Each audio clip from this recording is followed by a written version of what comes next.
care what's wrong or right. No.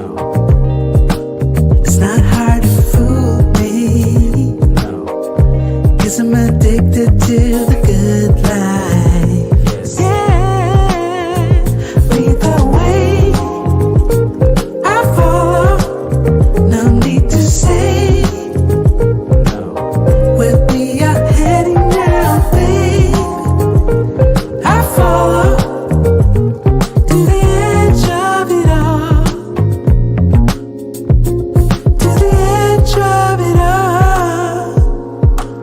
So tell your good night, 'cause I'll find no better one. Yeah, susceptible now before the moment flies. Ooh, so tell your good night, 'cause I'll find no better one. Ooh, susceptible now before the moment flies. It's not a problem, No. 'cause I know what I'm getting into. Yes. Yeah, and nothing can stop me. No. 'Cause I'm addicted to what you and I realize. Lead the way. I follow. No need to say where we are heading now, babe. I follow to the edge of it all. So tell your good night, 'cause I'll find a better one. Yeah, susceptible now before the moment flies. Before it flies. So tell your good night, 'cause I'll find a better one. Susceptible now before the moment flies. Yeah.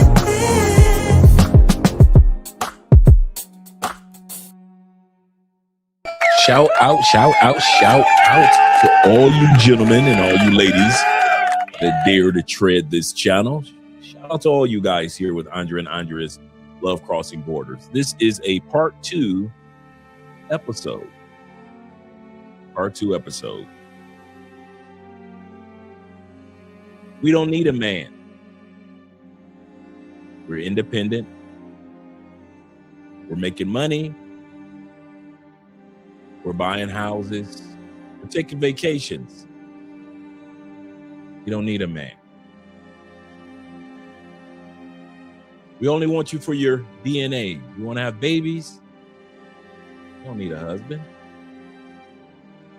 You got dogs, cats, ferrets, and birds. You don't need a husband. These are the terms that we men have been hearing for the last, I'd say 15 to 20, almost 30 years, whether it be on social media or mainstream media. The more money that women of all cultures around the world are making, it seems that they equate their sexual market value based off their economics and their education. And for a short time, it seemed to work.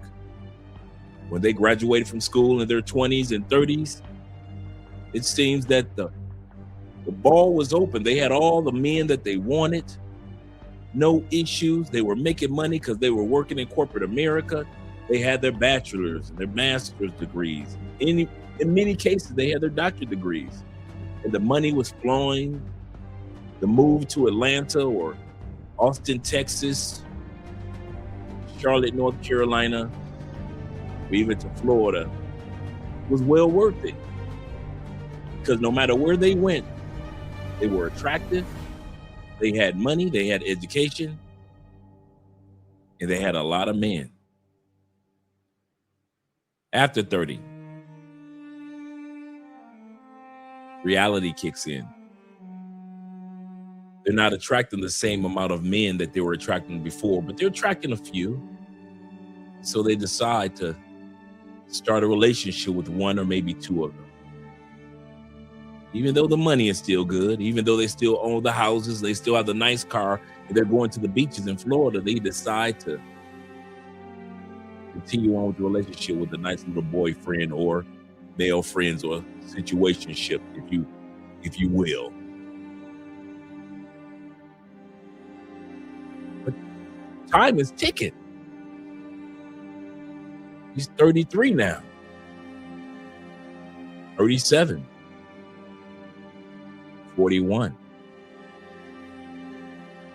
And other than a Pookie, a Ray Ray, or Nook Nook impregnating her when she was 27, well, she wants to get married. She's been in a relationship with you going on 6 years, 3 months, 2 days,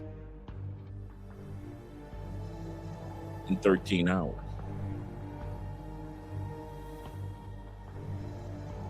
So what does she do? She heads to Zales, decide to buy her own wedding ring, buy one for you. And now these ladies are doing just like the Bible said they would do. I'm going to repeat that.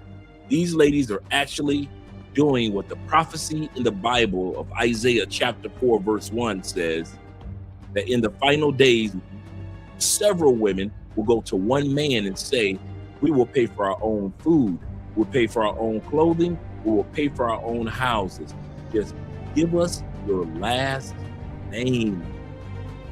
Take away our shame. For those that have studied Isaiah chapter 4 verse 1 in the Bible, you know that the shame of a woman is lack of childbearing. Give us some kids, give us your last name. But notice in the book of Isaiah, it doesn't just say, give it to me. It says several women will come to you and say, give it to we. Give it to us. So it is now, gentlemen. Winter is here. And just like Jon Snow had to battle the White Walkers are here too, gentlemen. And these women are getting on their knees and they're proposing to you men in grocery stores, at restaurants, at family events, at church. They don't care if they got to propose to you in a strip club parking lot. The Bible is correct. You might not believe the scriptures at all. Maybe you do. But either way, Isaiah chapter 4, verse 1. In those last days, 7 women will go to one man and say, several women will go to one man and say, will you marry me? We're going to look at that tonight. Tonight's topic. Women, once again, I mentioned this to you before. I could have did 4 or 5 hours of this. Women, once again, in mass numbers, proposing to men.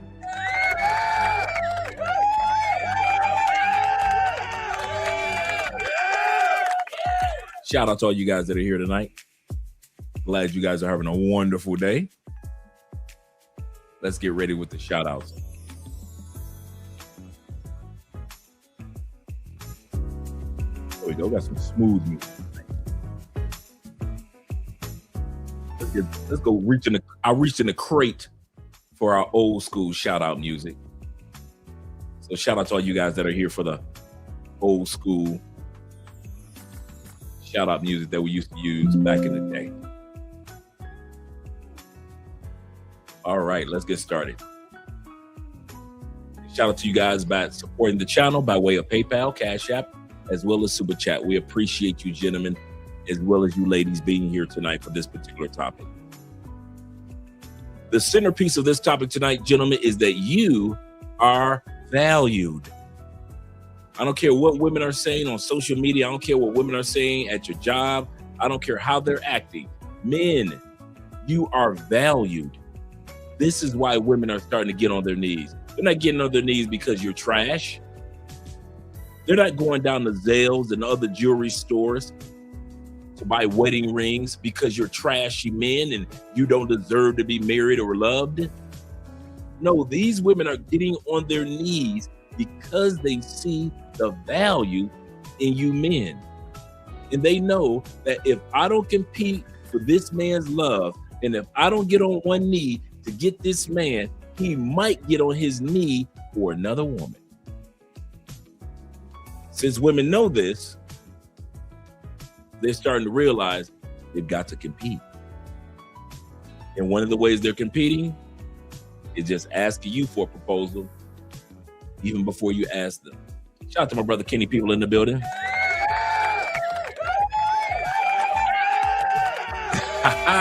Yeah, you're gonna need the big bowl of popcorn for this one. This is gonna be a good one, gentlemen. This is gonna be a good one.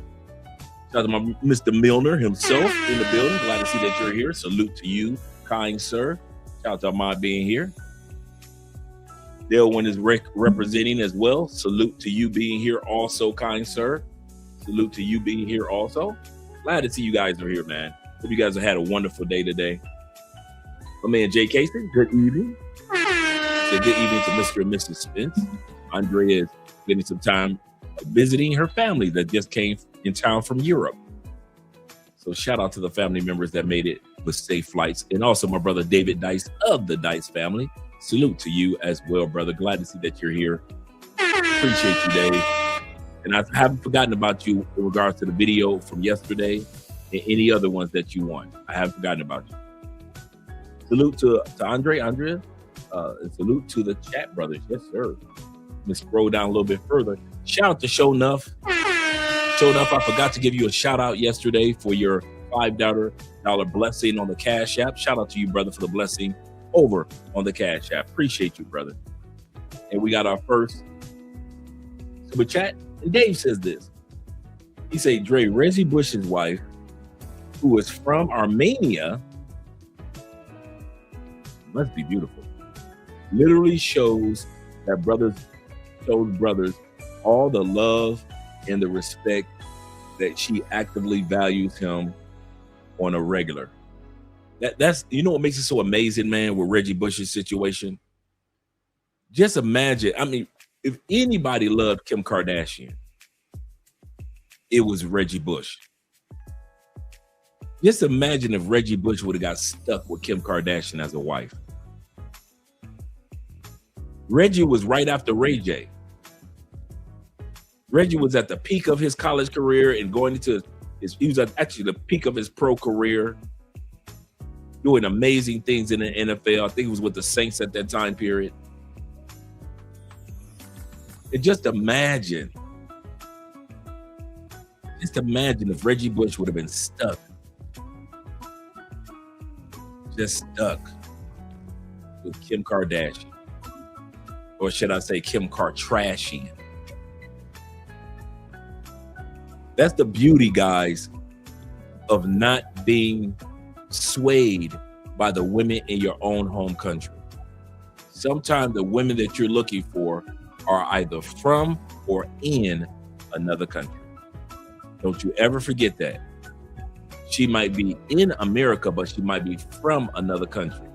Or you might be using your passport to go to another country and get your quality woman, guys. Shout out to Reggie Bush.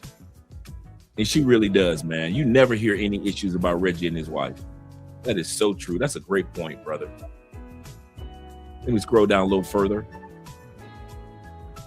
Once again, shout out to my brother Show Nuff in the building. Shout out to my uncle Ghostface Jeffrey. Glad you made it down here to Colombia for a few days. Enjoy yourself. Little getaway. That's the benefit of living in Florida.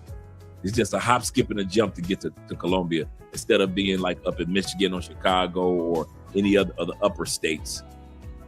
Being in Florida, you can just get down here just like that. So shout out to my uncle being down here, man. If I was thinking, I would have just picked you up and had you on the show tonight if I was thinking. Shout out to Mon Spaghetti-O in the building. My boy, shout out to you. Salute to you as well, brethren. Salute to you as well. And shout out to Black Chairman in the building. He say, hey, what's up? He say, many good people. Yes, sir. We got some great guys in here, including Jermon. Yes, sir. He say, what up, big bro? And chat room family. And we got the man of the moment, the man of the hour, AMSM, a man supporting men. Yes, sir. Yes, we're doing a smooth jazz intro tonight. Smooth jazz intro. Let me even turn it down just a little bit. Just a little bit. Turn it down just a little bit. Yep, there we go. Smooth jazz intro. Let me come back to the shout outs with you gentlemen. We got 35 in the building. Appreciate you guys clicking that like button. That invites other individuals into the live stream. He said, has a suit on tonight. He'll be on his best behavior, unlike the other night. You can tell when I'm clean and pressed, I try my best to be my best. Yes, sir. Anytime I do the Kevin Samuels intro, it's time to be serious. Some of you guys don't catch that. Some of you guys have yet to catch that. Whenever you see the Kevin Samuels intro, you're like, okay, this is going to be a serious show. Okay. I always do that. Whenever it's a serious topic, valuing men, because that's what this topic is about. Tonight's topic, yes, it is showcasing why women are proposing to men. But the reason is because you guys are of value. I'm of value. Guys in the States are in value. Guys of other countries are valuable. There are countries that have and islands that have no problem with confessing that, hey, the men in our family are valuable. If it wasn't for the men, only in the Western world where they try to compare their currency, or in other words, their net value to their marketplace. And I think their marketplace value. And I thank Kevin Samuels. Shout out to St. Kevin Samuels. I thank Kevin Samuels for reminding us that there's a difference between your sexual marketplace, ladies, and your net worth. Congratulations about your net worth, but that still does not give you sexual market value.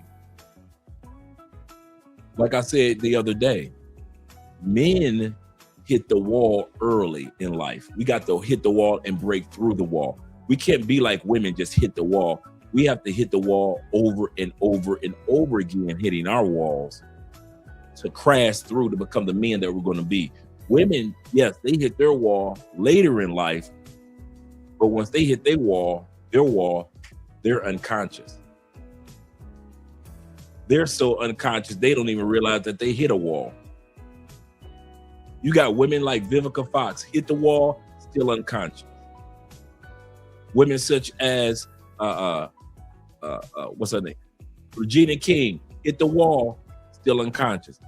Are some of these ladies still worth smashing? Yes. But did they hit the wall compared to who they used to be? Yes. Shania Latham, beautiful woman, but hit the wall, still unconscious. They don't realize that they are no longer the women who they used to be. Nina Long hit the wall, still unconscious. Halle Berry hit the wall, still unconscious. What I mean by unconscious, these women have hit the wall and they have yet to realize you are not the woman who you used to be. Your girl Stacey Dash hit the wall, still unconscious. She on OnlyFans. She done went from doing politics on the news to doing OF. Hit the wall. Women hit the wall later and are unconscious. Men hit the wall early in life and have to get back up and run into that wall until we break through that wall to become the men that we're supposed to be in life. Always remember that, guys. Yes, you're going to hit the wall, but men hit the wall early in life. 19, 20, 25, 27, 31, 32, 35, 40. Sometimes it takes us to 50. 60 sometimes to crash through the wall to become the men that we know we're going to become, that we deserve to be in life. And I'm telling you now, the reason why I'm doing this video, because every time you see one of these women get on their knees, it is showcasing how valuable you men are. how valuable you men are, and women are acknowledging it. He said, you giving out blessings of knowledge. Yes, sir. Shout out to you, brother. I appreciate that. And shout out to my brother. Keep Mac in the building. Yes, sir. My brother said, he said, Dre, I can't lie respectfully. Of course, Reggie Bush's wife is nice. Yes, sir. Yes, sir. Yes, sir. And Reggie was always a good dude anyway, man. You ain't never heard nothing crazy about Reggie, man. He said, but I really don't want to go back. Not back there. Not back to wonderful Florida. Shout out to Tampa boys. The new Fed is in the building. He said, Tampa got a Copa flight. Yes, they do. Or does Ghostface fly out of MOC, Orlando? Let's see. Shout out to El Patron being in the building. Glad you're here. Salute to you, brother. Glad to see that you're here. Really do. He said, thanks for the consistency, Dre. Keep crushing. I appreciate that, man. I really do. I really do. I try my best to be consistent with all of us, man. Jeff says this. He said his online best behavior until he undo the time. You've been watching me well, my uncle and my friend. You've been watching. That's what I was trying to think of earlier. And Lisa Ray, hit the wall, unconscious. Lisa still thinks that she should be treated and men should spend money on her the way they did when she was back in the day in her early 20s. Melissa Ford, hit the wall. These women still think that they deserve to get what they got in the early 20s. What Kevin Samuels have told these women time and time again. If you ladies deserve a man to spend economically on you at this stage of life, why can't he just go and get a younger version of you? There's a younger Rihanna that's out every year. There's a younger Melissa Ford out every year. There's a younger Lisa Ray out every year. There's a younger version of all the women that were hot, all the 90s beauties chicks. There are younger versions of them that are out there right now that are 22, 25, 29. Why? That's what Kevin Samuels is saying. Why should he choose a 41-year-old, 45, 50-year-old version of you? Regina Hall, beautiful woman. Why should he choose a 50-plus-year-old Regina Hall when there is a 27-plus-year-old Regina Hall that he can spoil with that type of money, time, or energy? And they hated him for it because he was absolutely correct. See, what perturbs women is this, and I mean of all races, and I mean globally. The fact that men get better, if you do it right, I'm going to say this again, because not all men do it right. If you do it right, you like the Whisper song. It just gets better with time. That's you. I'll say that again. That's you, brother. You might not see your value today. The women may only see you as for intimacy. But as time progresses, I kid you not, you get better. How many of you men can say at this stage of life, you're better than what you were at 23? How many of us can say that we are better than what we were at 33? Some of us can even say, dude, I'm better than who I was at 43.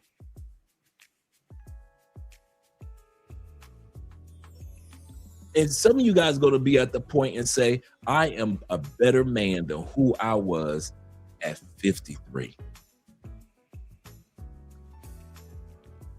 That's the beauty of manhood. When done right, we get better with time. Women can do their best. Most women don't get better with time.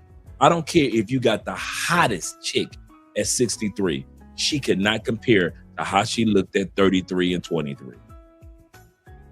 she can. I know some very attractive women in their 50s, very attractive. They cannot compete with themselves at 27. That's the difference. That's the difference. And women have a problem with thinking that when men say getting better with time, that we're talking about just external.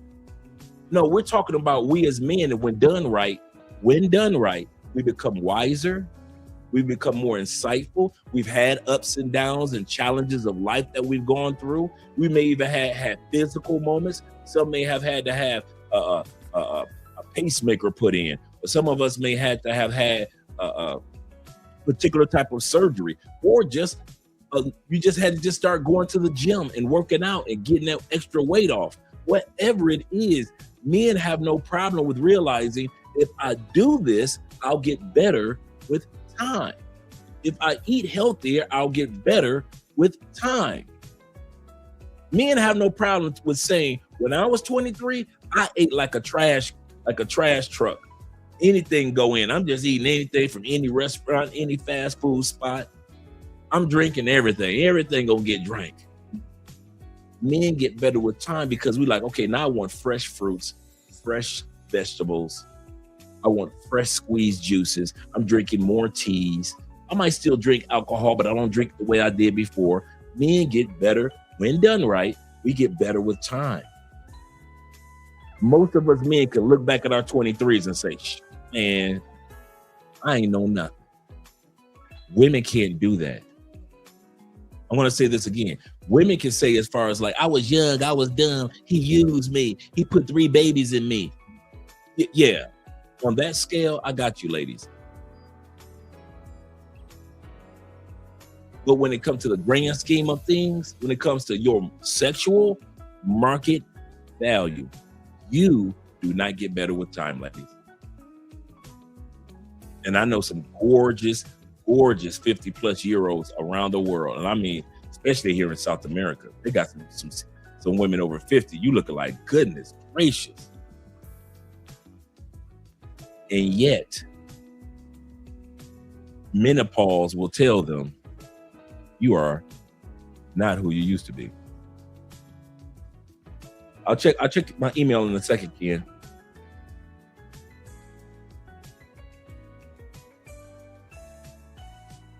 You sent me two emails, Ken. You sent me one with the research purpose and the one with the Kindle Amazon. So I'm gonna check that one out in a second.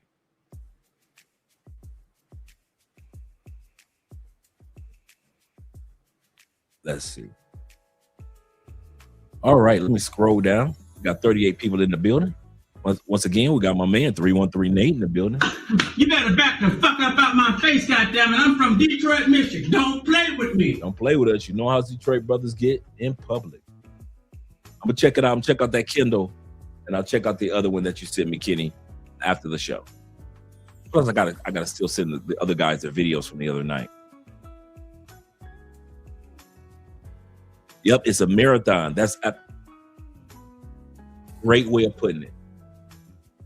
Men acknowledge that life is a marathon where women feel like they need to race through life.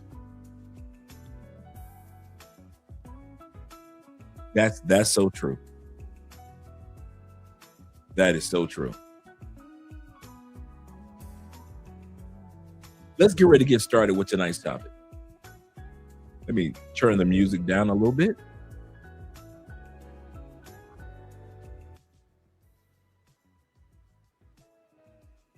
There we go.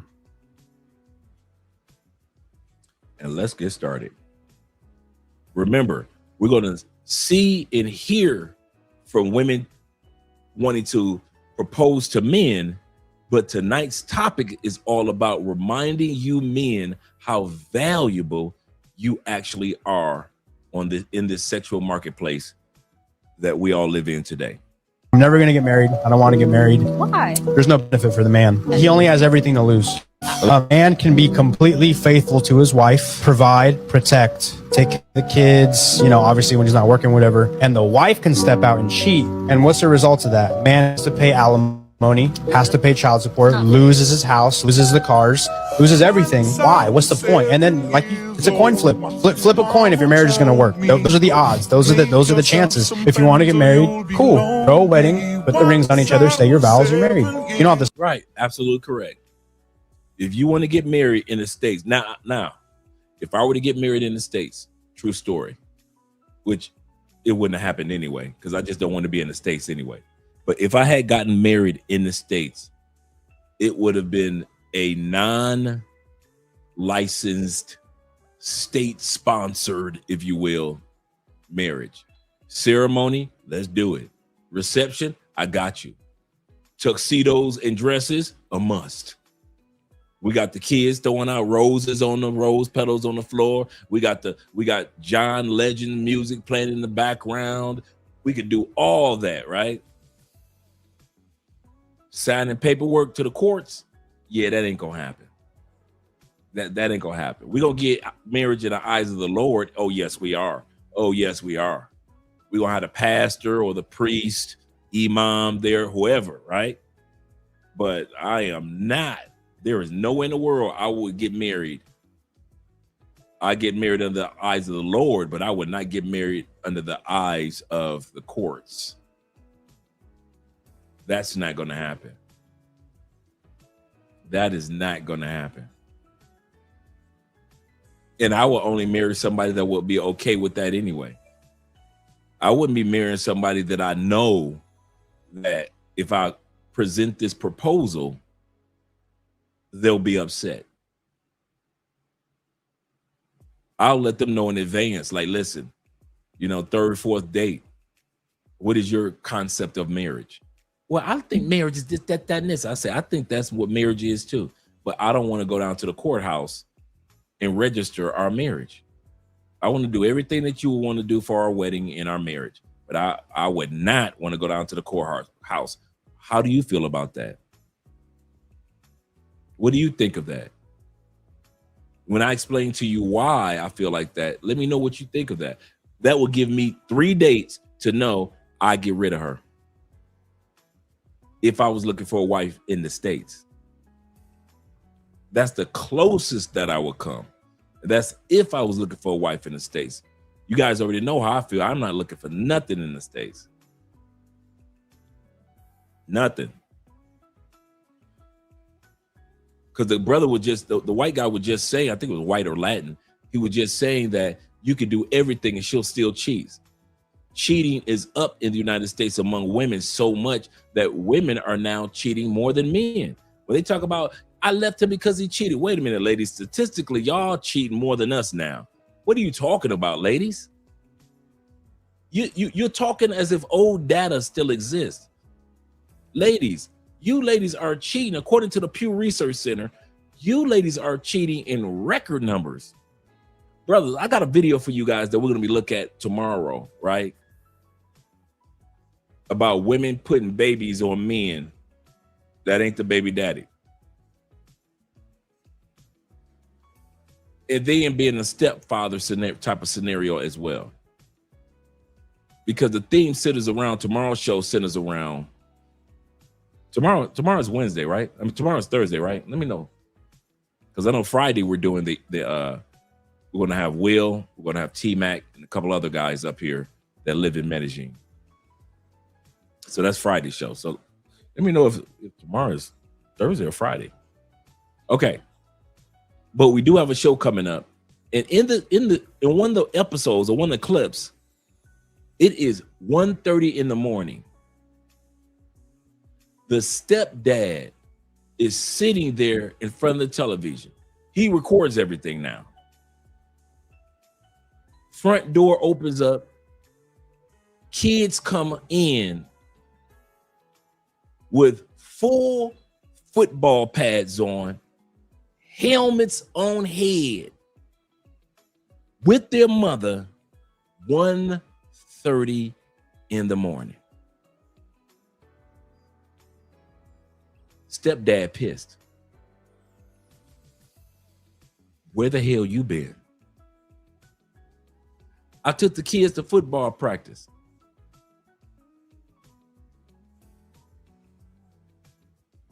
It's 1:30 in the morning. You telling me that these boys kept a football practice this late? I mean, the kids were no older than like 10, and the other one was 8 years old. You could tell they were just young kids, right? And this is in that episode that we got coming up. Not tonight, but either tomorrow night or Saturday night. It depends on if today is Wednesday or Thursday, right? Sometimes I forget the days. This man's like, wait a minute, you must think I'm stupid enough to believe that A, the kids got practice until 1:30 in the morning, and B, these boys gonna wear football uniforms with the pads, and they came in the house fully helmet with the chin strap until 1:30 in the morning. So they ain't ate nothing. They didn't take them helmets off until 1:30 in the morning. Just getting here, they haven't eaten anything since 1:30. 10-year-olds. Men are tired. You got to be the biggest fool to not know that this woman is still sleeping with her baby daddy. You got to be the biggest fool in the world to know that that woman did not have them boys over their daddy house. They had eaten.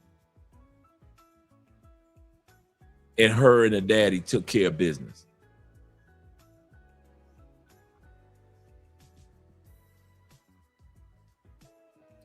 But that's in America. And they expect y'all to go for it. I'll say it again. They expect y'all to go for it. Shout out to Ishmael being in the building, my brother. He said, I've seen 4 women propose in the softest, cutest ways. They just want that wild ride. I feel you, brother. Shout out to LJD, Southern Vegan in the building, as well as my brother KP. Was my brother KP. Let's continue on with the video. Submit nothing with the courts. Yeah. Die alone? The only reason why somebody is not okay being alone is because they're not okay with themselves. Mm-hmm. Exactly. I agree. That's it. Like if you're not okay being alone, you have issues with yourself that you need to take care of.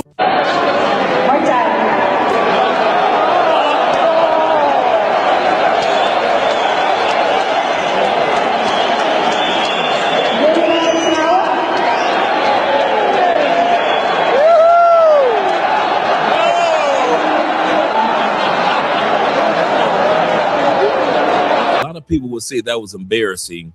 I would say that was one of the wisest men that ever walked the American plane. Today is today is Thursday?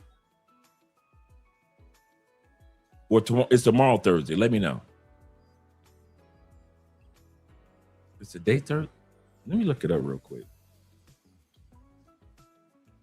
My days go by, man. When you in another country, I'm gonna tell you something, man. You will forget your days, man.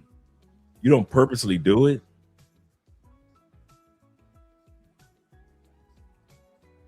Oh, it's Wednesday. So tomorrow's Thursday. Cool. Perfect. Thanks, D-Well. Delwin. Shout out to you, brother. Appreciate you. Tomorrow is Thursday. Gotcha. Today is Wednesday. Okay, tomorrow's Thursday. All right, gentlemen. Shout out to my brother Gypsy Cat being in the building. Appreciate you being here, brother. Appreciate you being here. Yeah, I consider that the wisest man in all the land. These women think that they could put you in situations in front of crowds, and the crowds will allow you to be pressured. He said, today is Thursday. He said, I'm late for leaving. Oh, yeah, that's right, Jeffrey. That's right. Thanks for reminding me.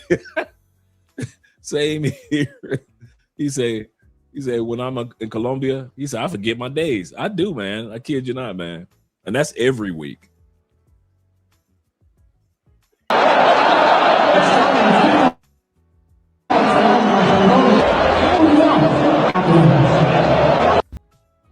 You better believe a lot of these dudes will accept the ring in front of the crowd, but when they get to the house, he ain't setting no dates. This dude right here is setting no dates. Yeah, baby, I'll take the ring. I'll give you a kiss. Let everybody clap. They're gonna be engaged for 7 years. They're gonna be engaged for 7 years. You see the little girl with the cell phone recording everything. She gonna make it go viral. Whoever the cameraman is or the camera woman is who recorded and posted it on TikTok to go viral, I bet you they still haven't gotten married yet, even after this recording. You say, that's right, get on your knees. As for me, don't get on your knee, girl. What you doing? What you doing? You might as well get on up. No, I'm gonna tell you no before you get down there. Before you get down there, no.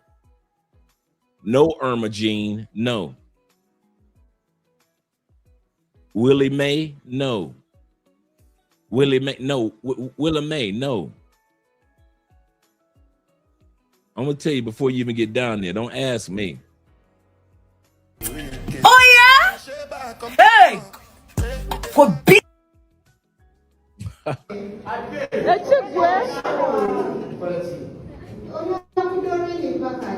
Let's go to the continent of Africa. It's not just American women.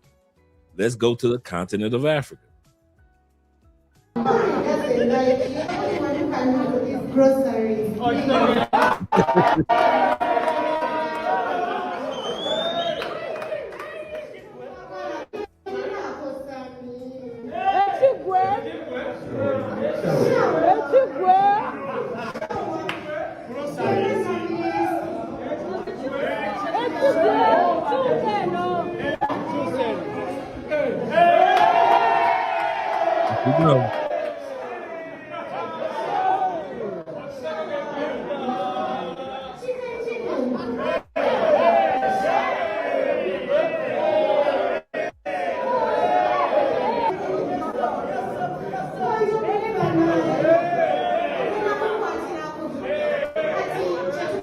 Boy, in Africa, they be getting, every time we see this with Africa, these women get on both knees.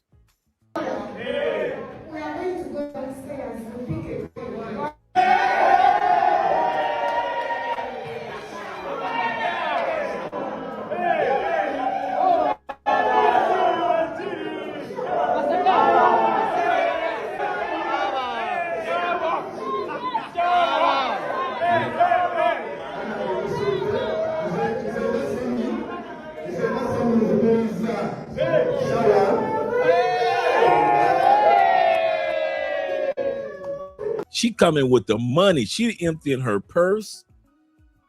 She's gotten on both knees. It's always a crowd of brothers that ain't married that's always hyping you up to get married. Man, don't be hyping me up. Y'all ain't even married. Yeah, Gypsy, this wild, bruh.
Woman proposed to boyfriend at 6LACK's concert. Xavier Stephon Parker. Y'all gonna stop putting these men full government name out there. You ladies gonna stop using these men full government name. To boyfriend at 6LACK's concert. Xavier Stephon Parker. She'd have put the Xavier Japompon out there.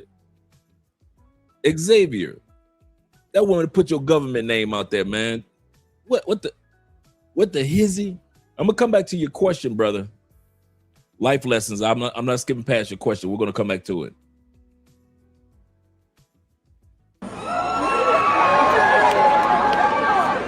For almost 4 years, we've been together. We have been through so many ups and downs, so many losses, so many wins. Music has always been an important part of our relationship. Thankful to this man right here. I've had so many good memories with you. You have been through hell and back with me. We just moved into our new place. Planning a wedding, doing all of these things, and you deserve to have something special. You deserve to have a moment where you shine, and I want you to feel the same way that I felt when you proposed to me. Black, can I give this to you?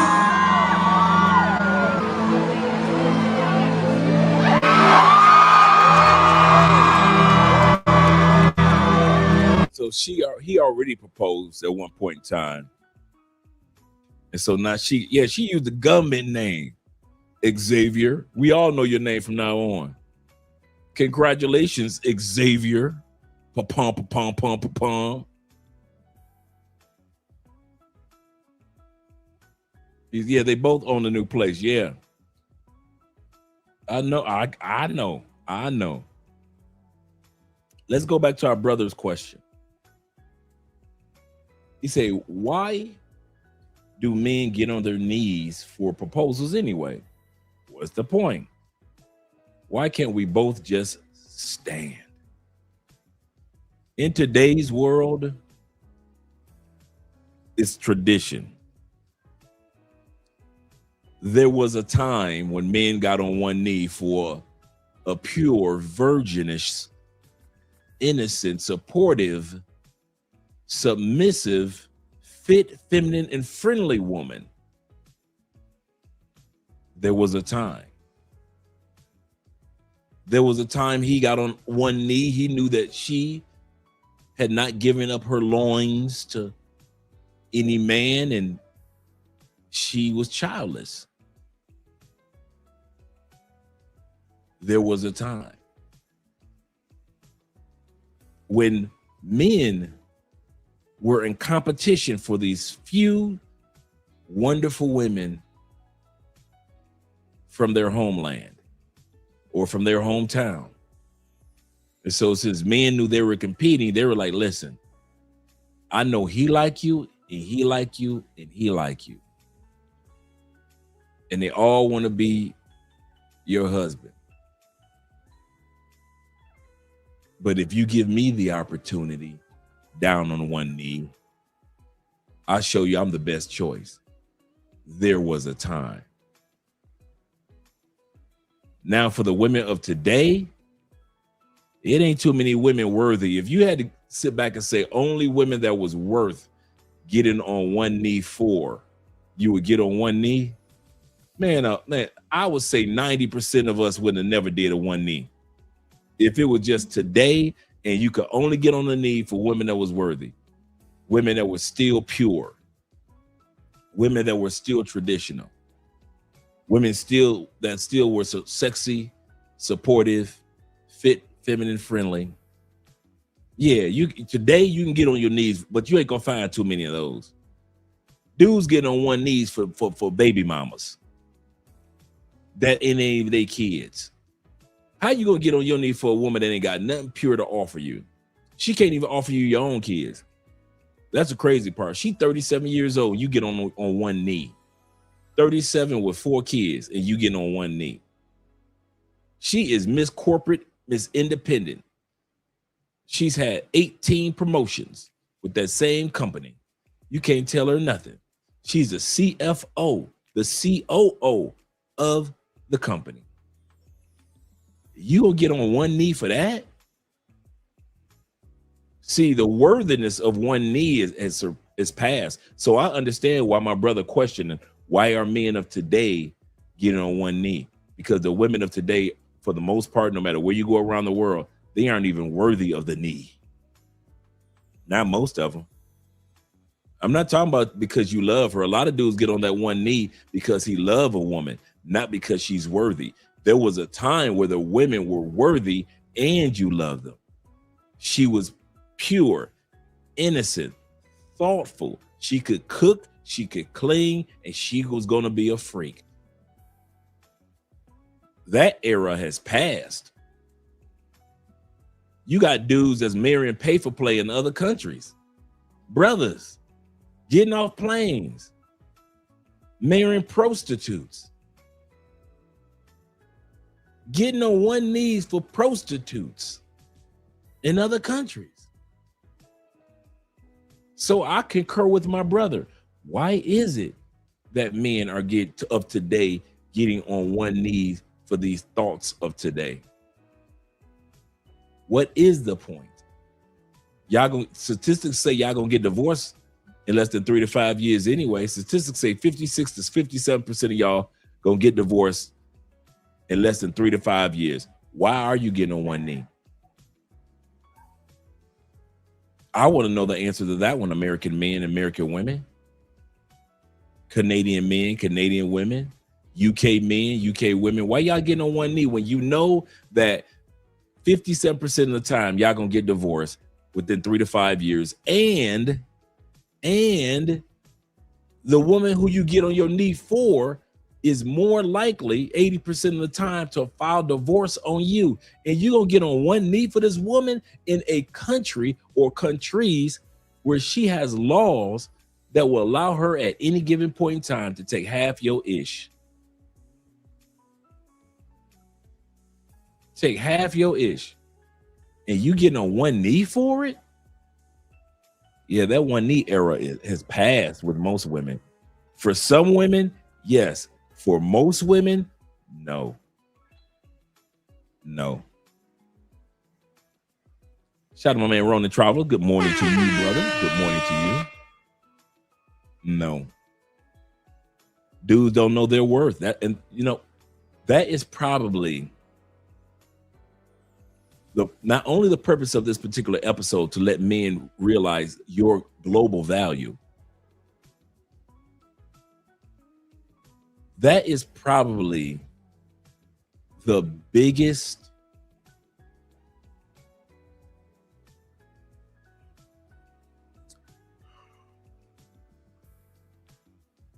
outside of politics, just on a personal males being male scale, right?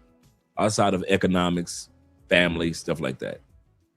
I find the biggest psychological barrier for men is that most of us don't know our true value.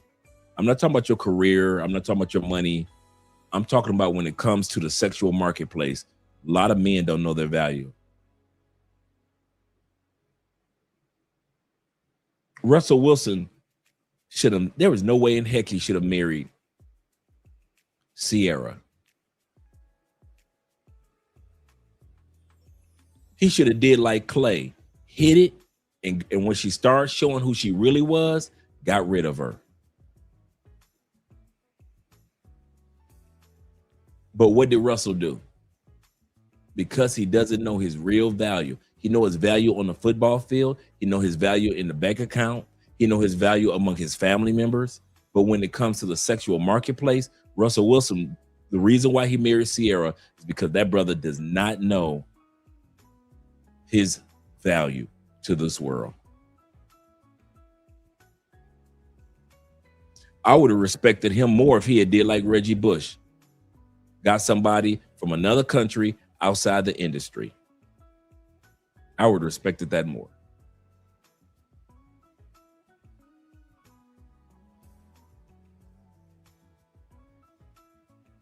But hey, that's the problem with us men. Our mothers and aunts and cousins and female co-workers and ex-girlfriends have beat the value of us out of us. If men ever find out how valuable they actually are in the grand scheme of things, I promise you, it will be such a change among women.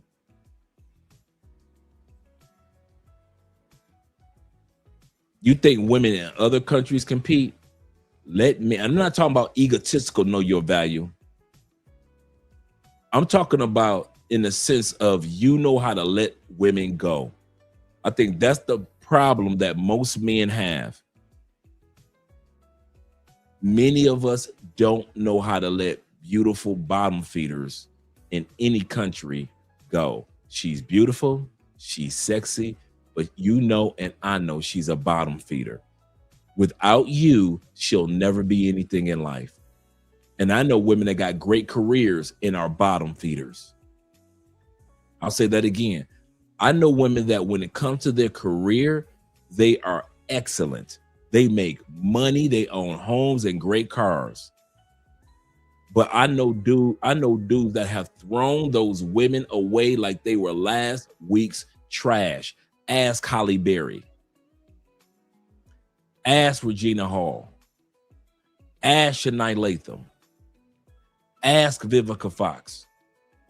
Ask Lisa Ray. Ask Stacey Dash. If I'm lying that women could make money and be successful in their careers, but when it comes to the market value of relationships, they are trash, ask these women if I'm lying, that they have been used and thrown away like yesterday's newspaper. If we all could just finally get men to understand how valuable you are on this planet.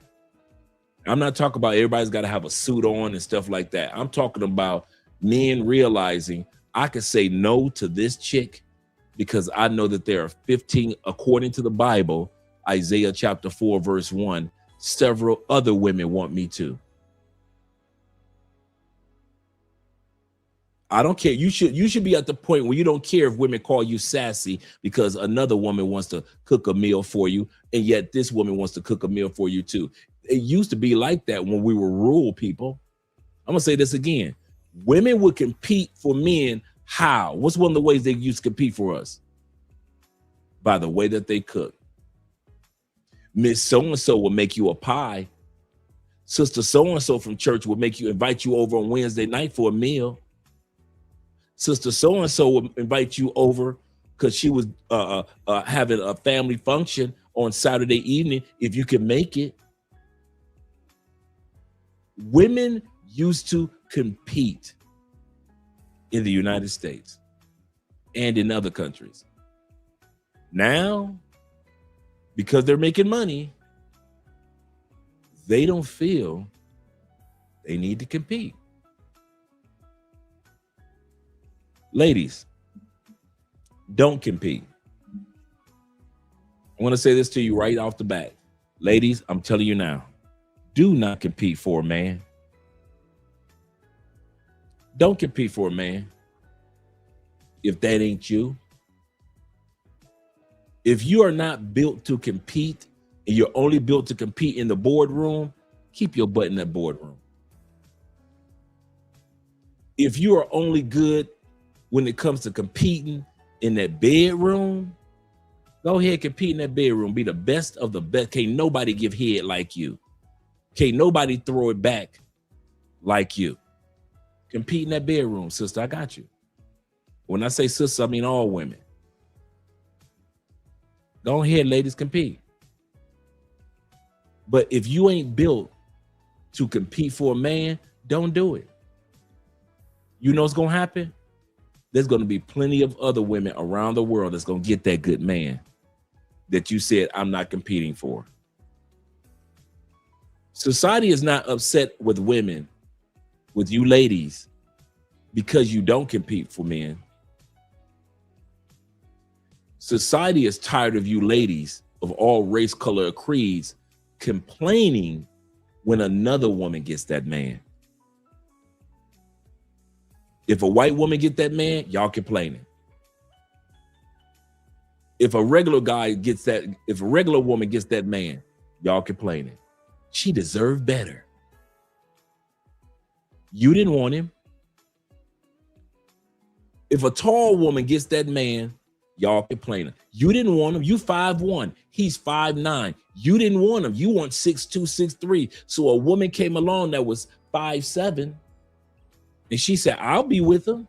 He's 5'8". She said, as long as he 5'9", I'm 5'8", we good. We gonna be a happy couple. And y'all that's the part that society is tired of you ladies when it comes to the men you don't want to compete for. You don't compete, but you complain. You're not willing to compete. You compete in that bedroom. You'll compete in that boardroom. But when it's time to compete for a relationship with that man and not a situationship, you won't compete. Cool. Just stop complaining when the white girl get him. All you short women, stop complaining when the tall girl or another short girl decides to get with that man that's 5'9", 5'10". Stop complaining. You said that you want a dude that makes 6 figures. Cool. This other woman said, I will take him even though he makes 60,000, 70,000 a year. I will take him and we'll build a wonderful life. He makes 60, 70,000 a year. I make 50,000 a year. That brings our household to 110. These women have no problem with buying a house and building a family with a net worth together of 110. But you're complaining. You didn't want him. Ladies, Kevin Samuel tried to convince y'all to get with average, everyday dudes all the time. He told you, you are an average woman. What is wrong with being with an average man? Kendra G knew no matter how much money she makes, she is not an attractive woman. She is not attractive. I don't care how much money she makes. I don't care how much she's on a DJ, how many fancy clothes that she buys. Anybody can look at Kendra G and right out the gate, even with her best makeup on, sister, you are not attractive. You are average at best.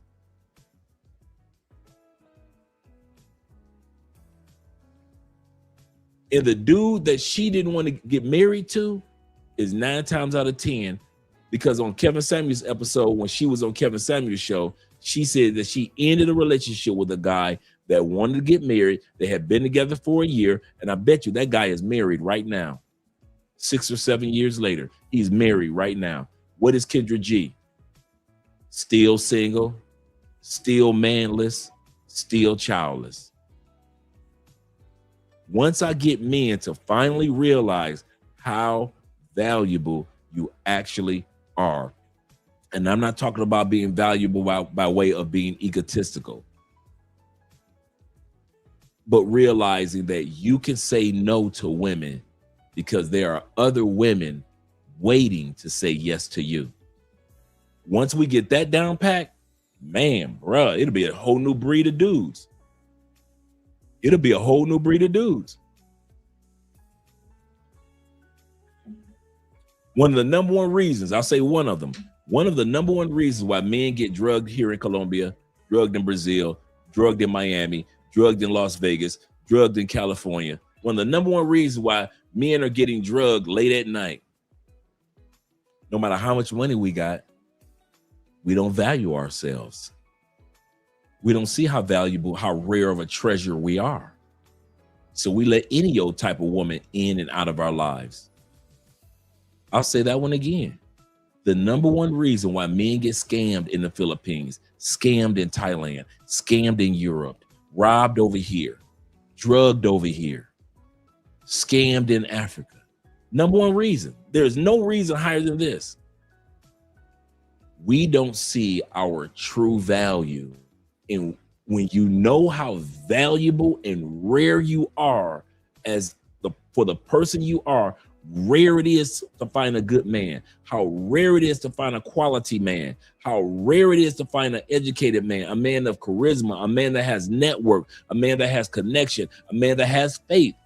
If you knew how rare you were, you wouldn't dare let scallywags smelling like zigzags, smelling like dish rags, rolling up zigzags in your presence. You would be so picky about what type of women that could walk by you, walk up to you, be in your atmosphere, but men don't value themselves. And that's why when we go to other countries, we will let anything that's pretty run through our lives and destroy everything like a hurricane, and then leave like as if nothing happens, as if nothing happened. Because we don't value ourselves. And then for the few of us that do, other men look at you crazy, don't they?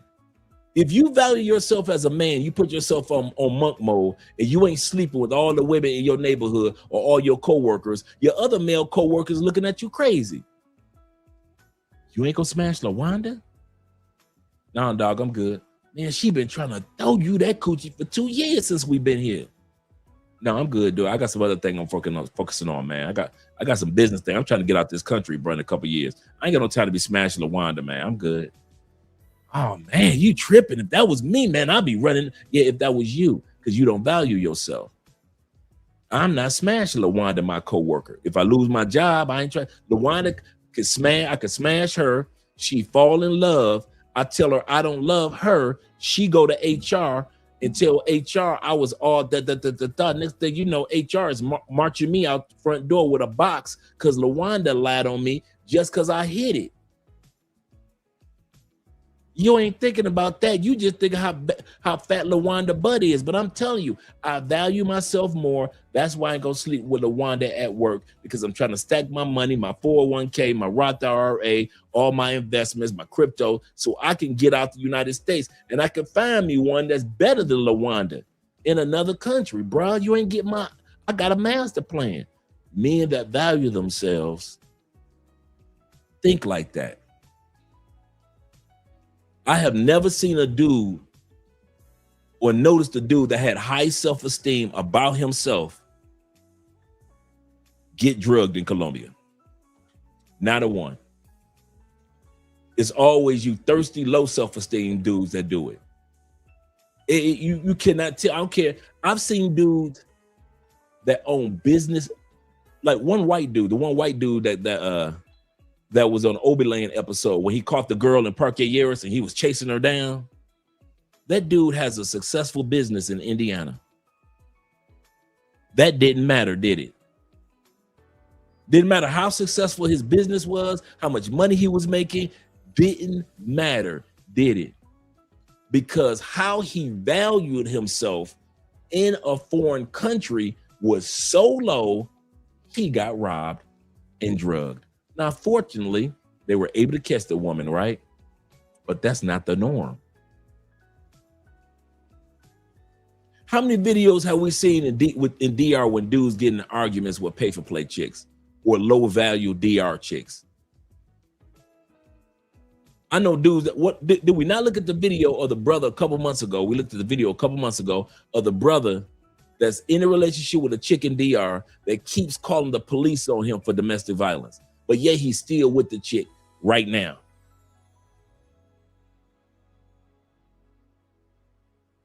If I could get men to finally realize outside of our money, outside of our clothing, outside of our gold and our chains, how valuable we actually are before you die.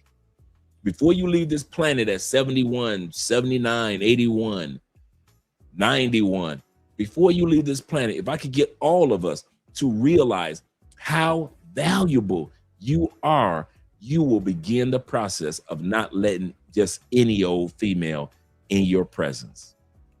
But as long as you don't, and women know this, I'll say this again, in every country, women notice that most men don't know their own value. Therefore, they can say anything, do anything, present anything, cheat on you in any way, use the laws against you in any way, because you don't know your value.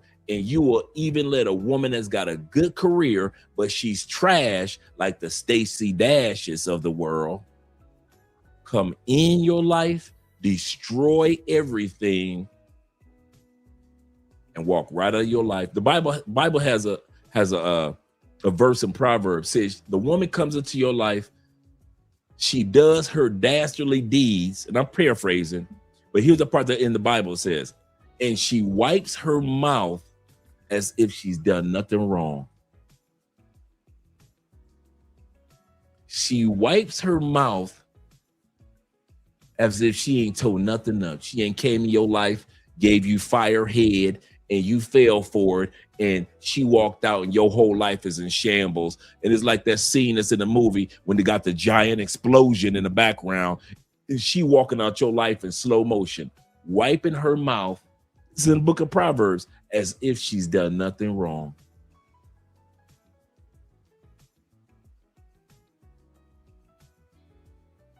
As if she's done nothing wrong. You cannot tell me that you deal with beautiful bottom feeders and you got high self-esteem. I don't care how much money you got. I don't care if you're that Russian dude throwing money in the air. And then come to find out that the Russian dude that just got kicked out of Medellin, half the women that he was messing with were trans men, and the other one were regular women. So he's got music blasting in El Poblado in Medellin. The Russian dude that just kicked out last week, for 2 months, blasting music until the neighbors called the police. Videos have been recently released of some of his parties. Come to find out, half the people in there were trans men and regular women.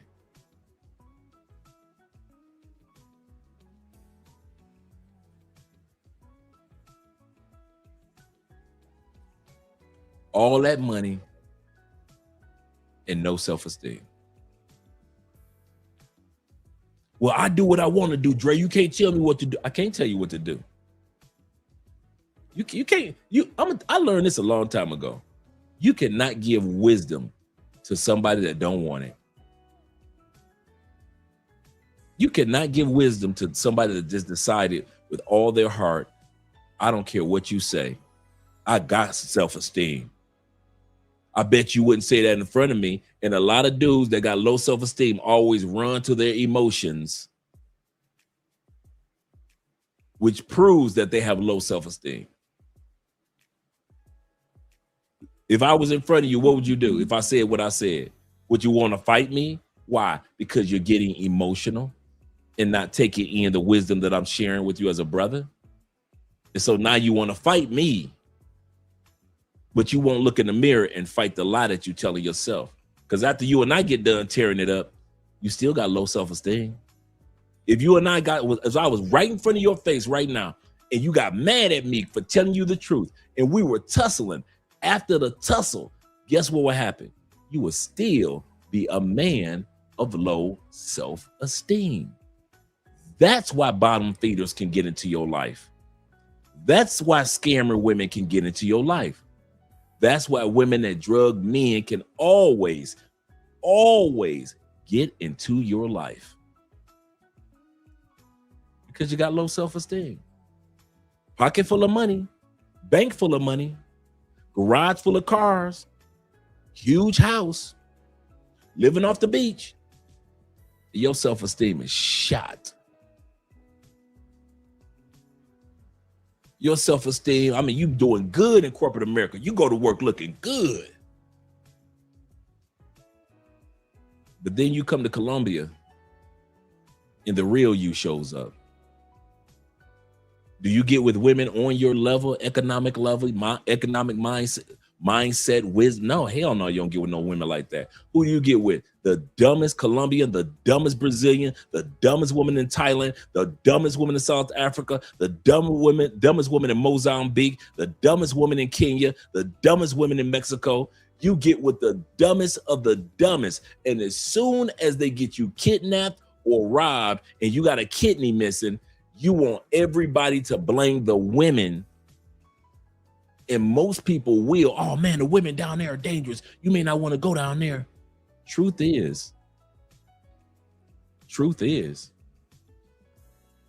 you allow those type of women, those cartel women in your life because you got low self-esteem. And when you outside the United States, you can't hide behind your money as much. They don't know about your 3-car garage.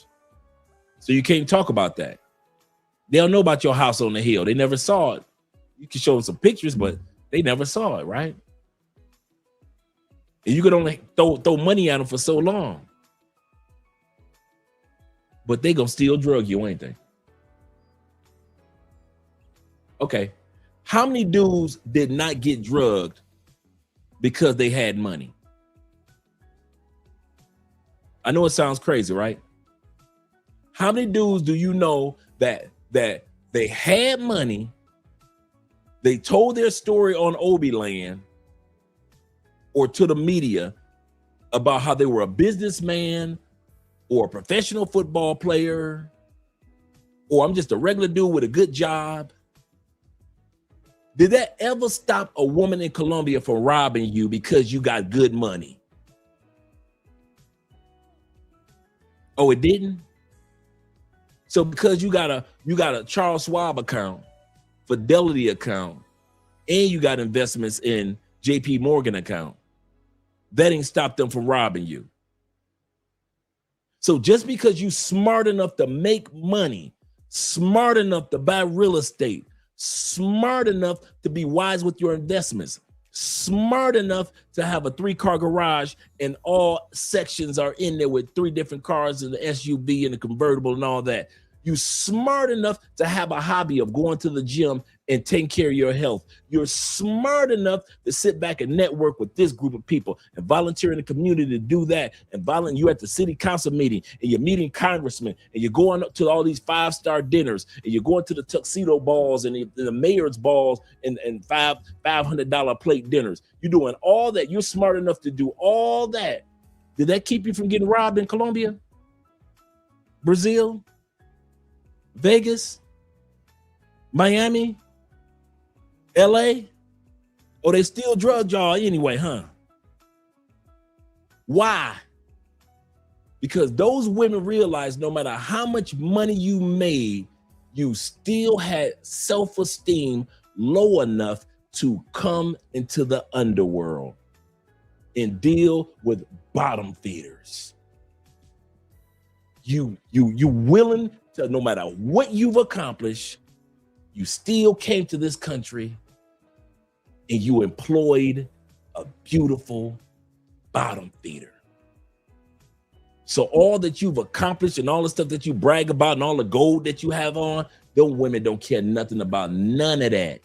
You stupid enough to F with them, then they wise enough to get over on you in every country. In every country. You know why they don't get over on me? Because I really wasn't messing with them. I wasn't in that world. There are a lot of dudes, it ain't nothing special about me. It ain't nothing special about T-Mac, Jay Clyde, Jay Fleming, and all you brothers in the comment sections, man, that travel to all these countries. Ain't nothing special about us.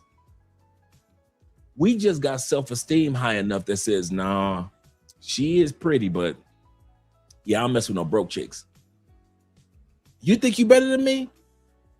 Yeah, I do. I do. F you. Yeah, okay, cool. But I don't mess with you. Them dudes that's coming down the street, they mess with you. You better go get them. Them 5 ex-military brothers, you better go get them. You and your girls, you can drain their pockets and drug them. Me? Mm-mm.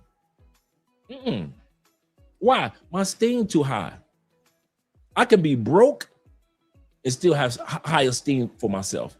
I can have money and still have high esteem for myself. I'm not talking about ego. I'm not talking about conceit. I'm talking about realizing that I can say no in a millisecond. You can land me in any country, and no matter how fine she is, if my spidey senses start tingling, I have the ability to say no. That's high self-esteem. That's the esteem that the women know that most of us men don't walk in. The ability to say no. Just the simple, nothing special. No, you notice I didn't reach for anything else. I just said, if you can travel with your passport and the ability to say no, it will keep you out of a world of headaches with a lot of women. But a lot of y'all just travel with the passport and with the condoms, but you don't travel with the common sense to say no.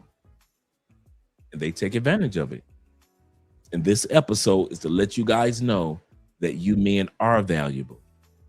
And that's why these women are proposing to these men, because even when the men don't see how valuable they are, the women do. The women do. Our brother AMSM says this. He said, most women don't know where to go to put themselves around high value men. That's absolutely correct. Most women, that is so true. Even Kevin Samuels used to talk about that quite a bit. Quite a bit. He says some aren't fit for high value men. I would say most aren't. Most men aren't fit for quality women, and most women aren't fit for high value men. I didn't say high value women. I purposely said quality women, because men don't care about the value in the sense of economics that a woman has compared to women care about our economics and our networking status. Women care about who knows you and your connections. Women care about that. We don't care about who a woman's connected to. As long as ain't nobody negative, it ain't an ex-boyfriend, we cool. We don't care about your money. You're gonna spend half of it on us anyway. It ain't like you taking us out on dates and spending money on us on a regular basis like we do you. But we do look for women that are of high quality. Does she have a good heart? Is she a quality woman? So women aren't qualified for most high value men, and most men don't qualify for high quality women. Why? Because of economics? No. Because most men have low self-esteem. I'll say that again. Us men equate low self-esteem to having the ability to walk up on a baddie and convince her to give up that coochie. We think, boy, he had confidence. And that's true. You got to have a sense of confidence about doing that. I'll tell you what takes more confidence. Telling a baddie to get the hell out your face.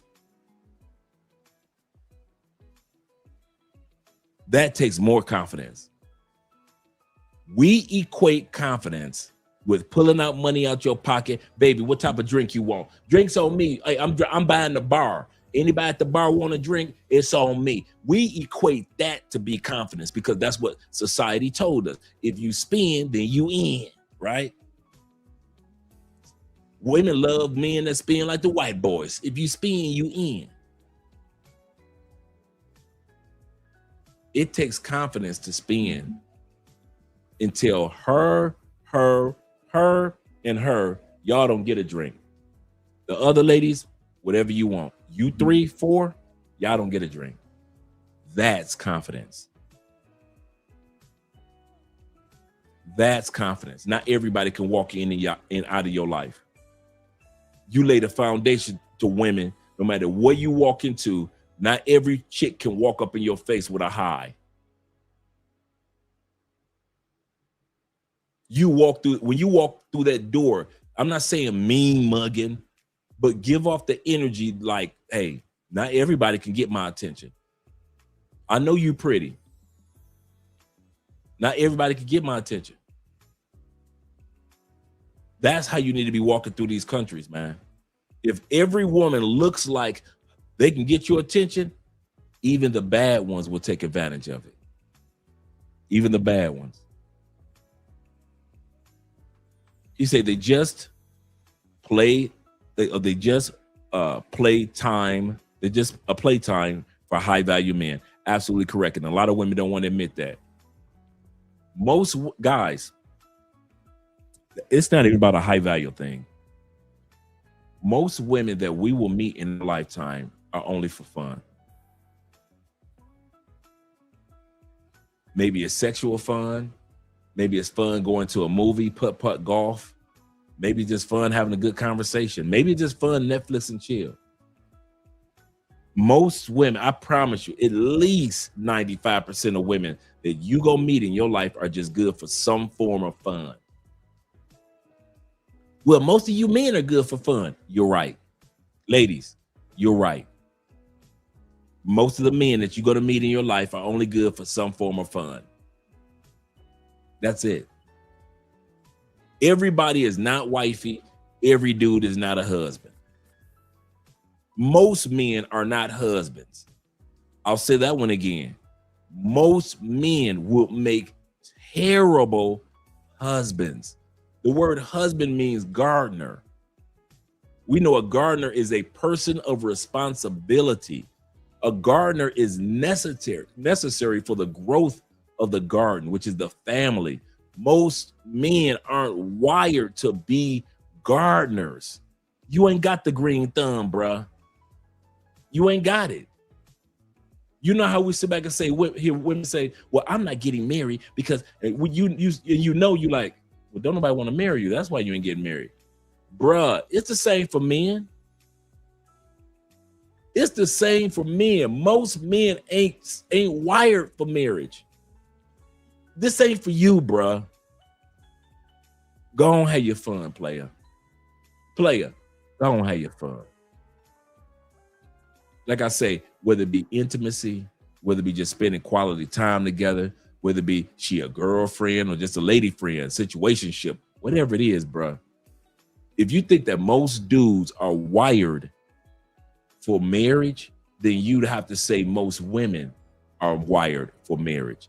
And we all know that ain't true.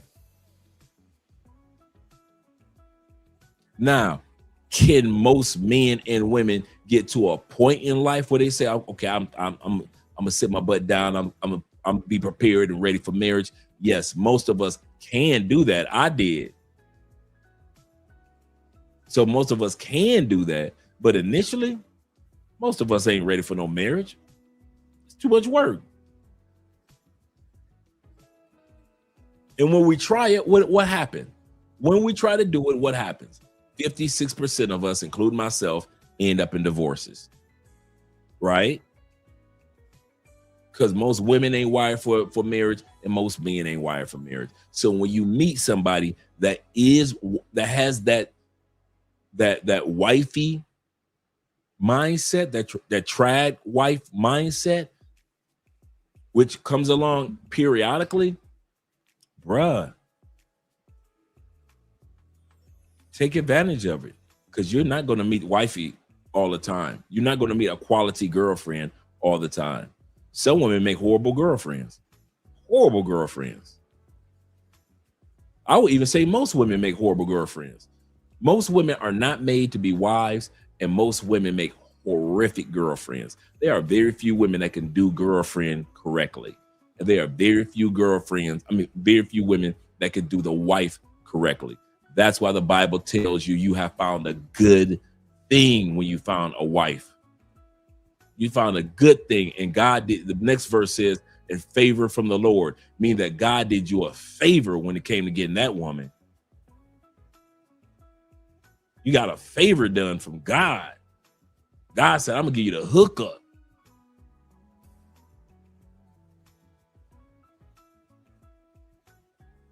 Most people are not going to get married.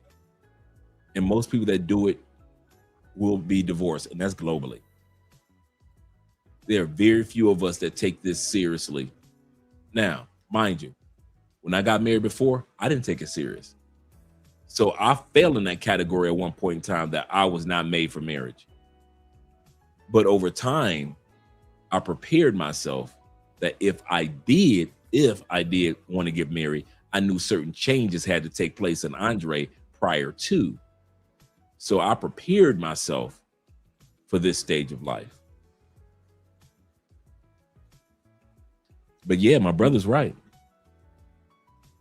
When it comes to high value men, most of these women are just playthings. My brother Gypsy says this. Shout out to Gypsy Cat in the building once again. He said, Brother Dre is dropping some knowledge. Focus on your value, and people will have no choice but to see it. Absolutely correct. I remember Martin Lawrence made this statement. He said, you cannot make demands until you are in demand. And I never forgot that. He said, you cannot make demands until you are in demand. Shout out to Martin Lawrence. Maybe he got it from somebody else, but that's where I got it from. Years ago, he said that. And I realized I cannot make demands until I put my life in a position where I am in demand, where people notice me and say, hey, we need his assistance in this particular area or in that particular area. A lot of guys, a lot of pookies want to get married. You can't make demands. Pookies aren't in demand when it comes to marriage. You're in demand when it comes to having babies. You're in demand when it comes to just being a boy toy. You're in demand when it comes to just having fun. But pookies are not in demand by women to get married. And then when women allow it, what happens? It goes left. You can't make demands until you're in demand. Some of us get a new job. We can't make demands yet. Why? It's a new job. They need to see our skills. And as time progresses, we can go for that next raise. Why? We're in demand. But we can't make demands initially. My brother is absolutely correct. Focus on your value, and people will have no choice but to see it. That's an excellent way of putting it. Let's go back to the video. I know there's a lot of comments that you guys have made.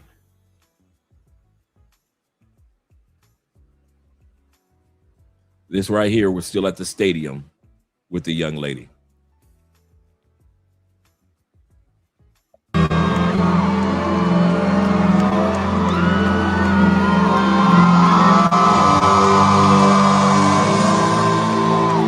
And then once we got married, it started to be like stipulations and rules, and shit didn't work out. And it was more fun before I got married. So I got a thing against marriage. I think it's like overrated. Entitlement. He stated that once he got married, there were stipulations and rules. So then he has a thing against marriage. Yeah, 1 out of every 7. I can agree with that, Zeta. I can definitely agree with that. He said this. Listen, we together, everything working out. As soon as we got married, came with stipulation and rules. In other words, she had the audacity to have standards. She had the gumption to have boundaries. How dare she? I be looking at y'all like y'all brothers weird, man. I'm gonna tell y'all why. Man, after we got married, she changed. If she a good woman, I mean Tic Tacs. She's supposed to. She ain't supposed to treat you like she your girlfriend no more. That's your wife. She ain't supposed to talk to you like she your girlfriend no more. She talking to you like a wife. Girlfriends don't talk about life insurance policies, do they? Wives do. Girlfriends don't talk about college funds for the kids. Wives do. Girlfriends don't talk about, let's buy a piece of property to live in. Let's buy a 2-family flat. We can rent the upstairs out, and then the bottom we can live in. Or it could be vice versa. Wives talk like that. It's supposed to change. What did I mention before when I said whenever you come to another country? We're going to come back to this statement with this brother. What did I mention was the one thing, no matter what country you go to, that you need to bring with you? Your standards and or boundaries. What is the first standard do I always mention if you want to meet a good woman in a foreign country? What do I always say? And it will never change. You ain't never got to worry about me changing my number one boundary or my number one standard. That will never change. She has to have standards. I got rules and regulations for her, and my first rule and regulation for her is she has to have rules and regulations for moi. I do not want to be hooked up to a chick that'll just if she let me run in and out of her life and tear stuff up, that means that she probably let another man run in and out of her life and tear stuff up. If she let the man before that run in and out of her life and tear stuff up. So my first rule is, do she got rules? If I say I don't mess with a woman that smokes cigarettes, I need a woman that's gonna say, well, I don't mess with a man that smokes cigarettes. Well, I ain't never smoked no weed before. Well, I ain't never smoked no weed before. I like to read books. Well, I like to read books. I like to be focused on financial literacy. I like to focus on financial literacy. Now, she ain't got to be 100% a mirror, but she gotta have standards. In other words, if I tell her I don't like smoking cigarettes, and she says I don't want a man that smokes cigarettes either, and she catch me with a pack of cigarettes right here, and she leave me, I'm proud of her for having standards. I'm hurt because she left, but I'm proud that the woman that I chose had standards. So now I got a choice. I can stop smoking cigarettes and get the woman back, hopefully, or I can keep the cigarettes and lose the woman. Why? Because she has standards. I am not going to be with the bottom feeder that lets any man in and any man out. Why? Because if she does it before me, she might just do it while she's with me. If she let any of you do, half you dudes that get off the plane, I would not dare date a chick after y'all. And I mean that. All the Pookies, Ray Rays, Paw Paws that throw money at chicks all throughout Colombia. Half the chicks y'all deal with, man, I wouldn't take 15 seconds of my day to even ask them what time it is. Them chicks let y'all guys run in and out of their life on the plane. You get on a plane, the next dude getting off. You get off the plane, the next dude getting on.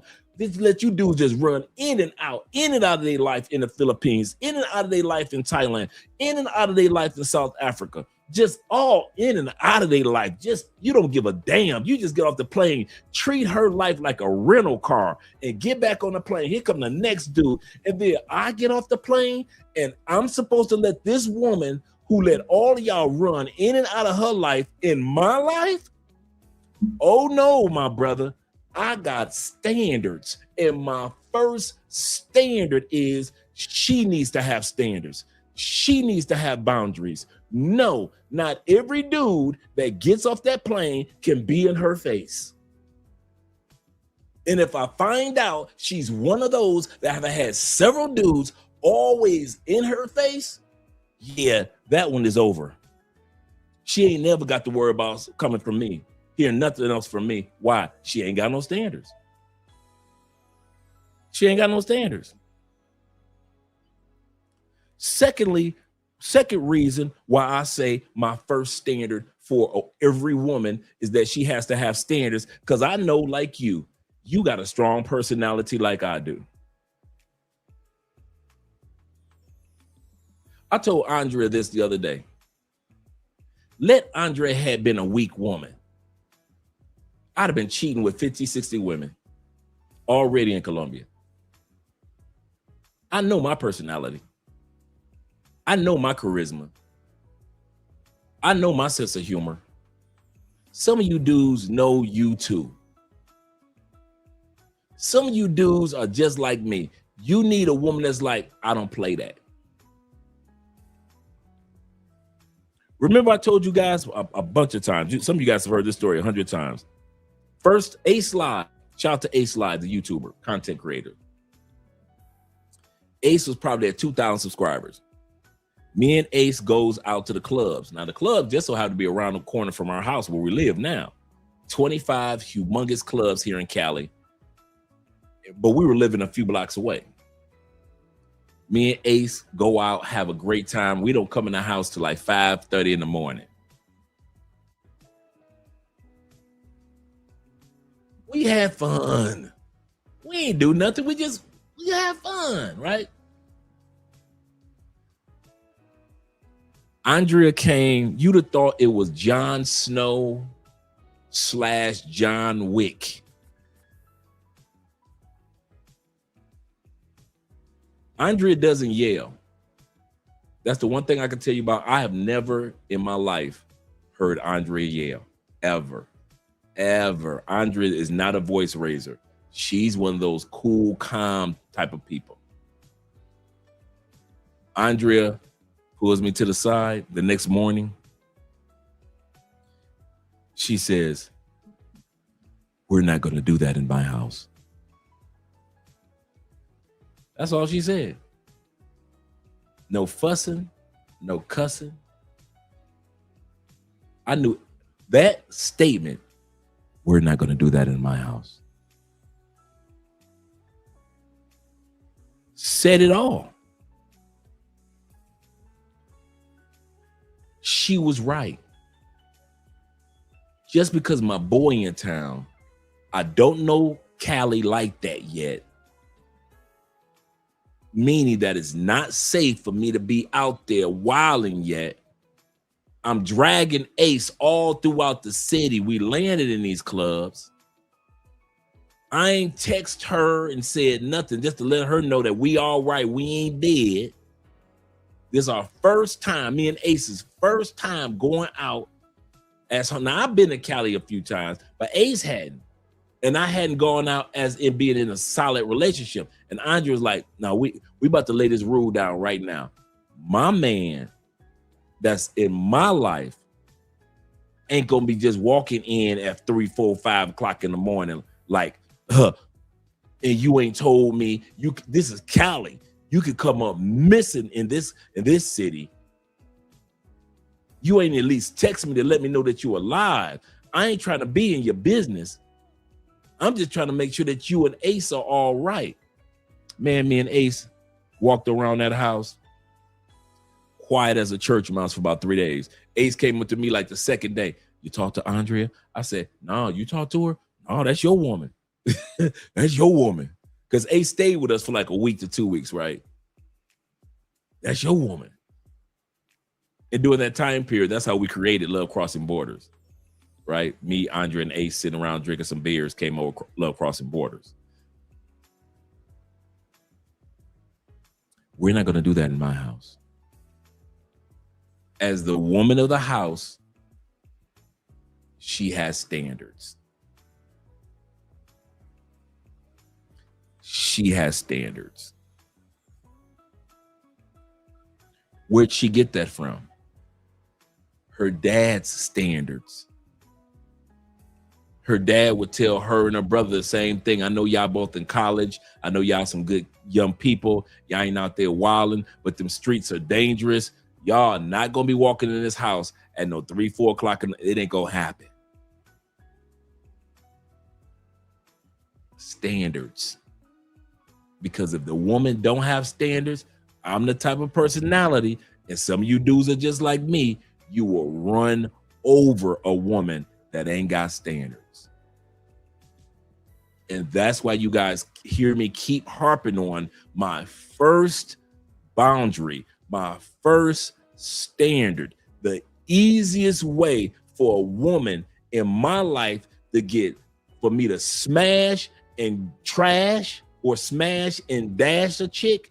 If you ever want to know what is the first sign that Andre would have just smashed it and left her, she ain't got no boundaries.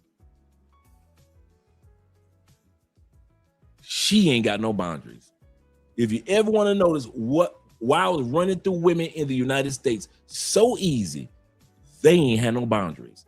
They didn't have any standards when it come to me running in and out of their life. And if I knew if they were letting me run in and out between their legs, I know they was letting the last man run in and out between their legs, and the man before that was running in and out between their legs. And I'm like, I am not about to get serious with a woman that has no boundaries.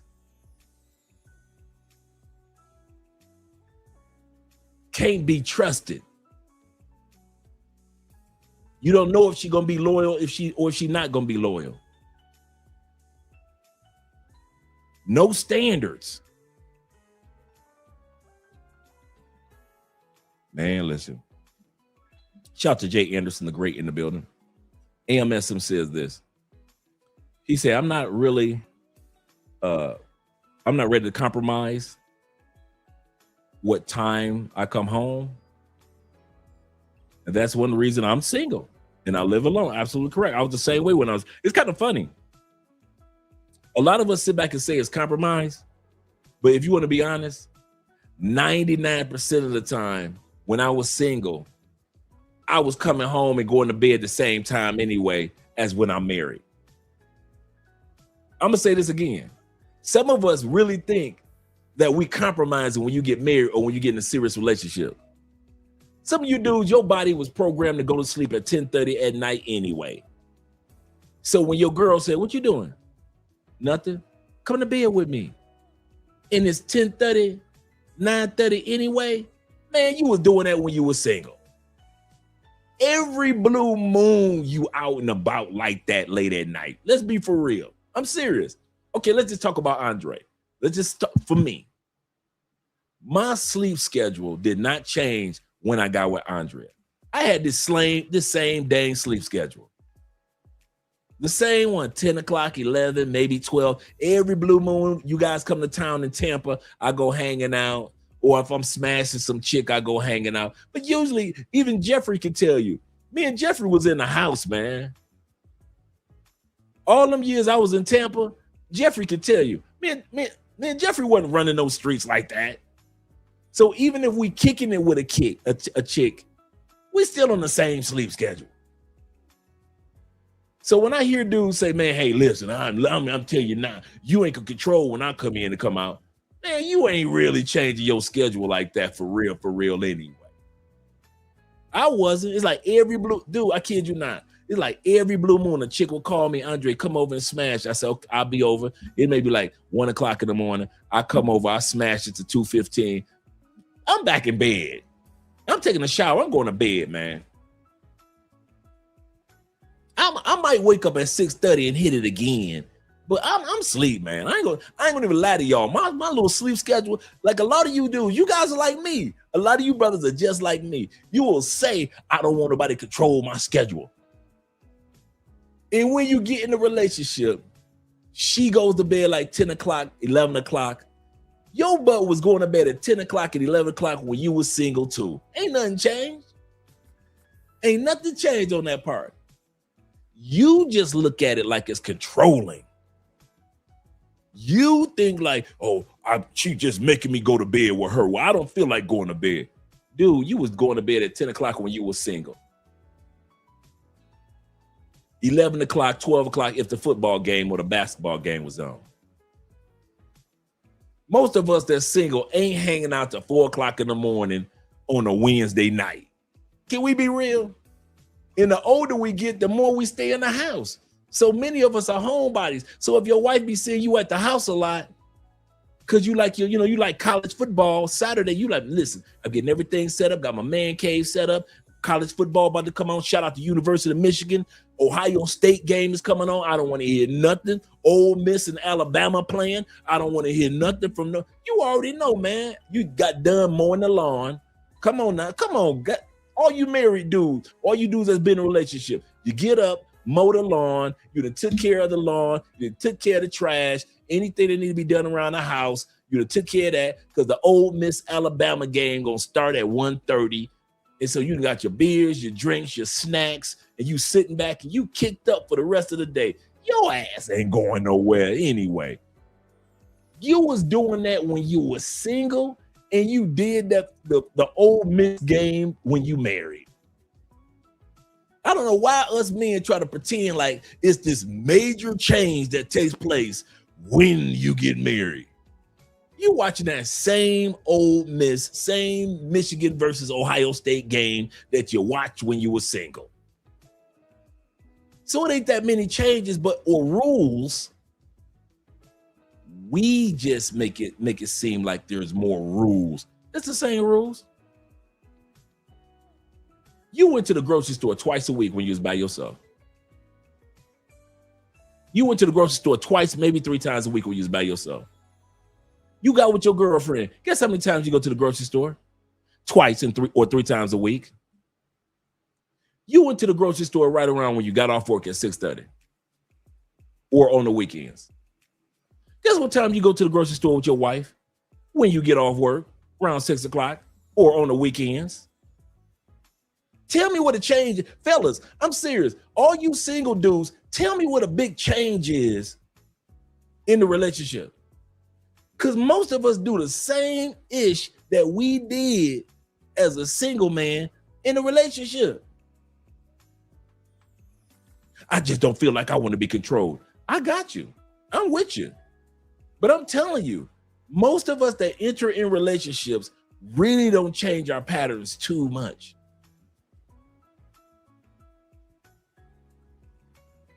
When I'm single, I can go here, eat what I want. Man, as a grown man, most of the time you eat what you want to. As long as she cooking it, you don't care. I kid you not. My schedule did not, my sleep schedule, my work schedule, my travel, none of that changed. My hanging out with you guys when you guys come to the city. If you guys came to Tampa, we would go down to Ybor City and have some cigars and some brandy. But if you guys ain't coming to Tampa, I ain't hanging out. Me and Jeffrey be locked in his room. I'm locked in my room. We'll come out and watch television for a little while, but we ain't really super TV dudes. And that's it. Man, my life as a single man was just simplistic. It wasn't, I didn't make it difficult. If now, when it came to the ladies I was smashing, I'm smashing at their house. You know, a few came to the house to get beat up, but for the most part, I'm going to their crib. That's the only time Jeffrey saw me gone. I'm going to their crib for a couple hours. I might sleep overnight, but for the most part, I ain't doing it that often. I ain't had no chicks that I was at their house. I kid you not, no matter what chick I was smashing, I was never at their house more than 2 days in a row.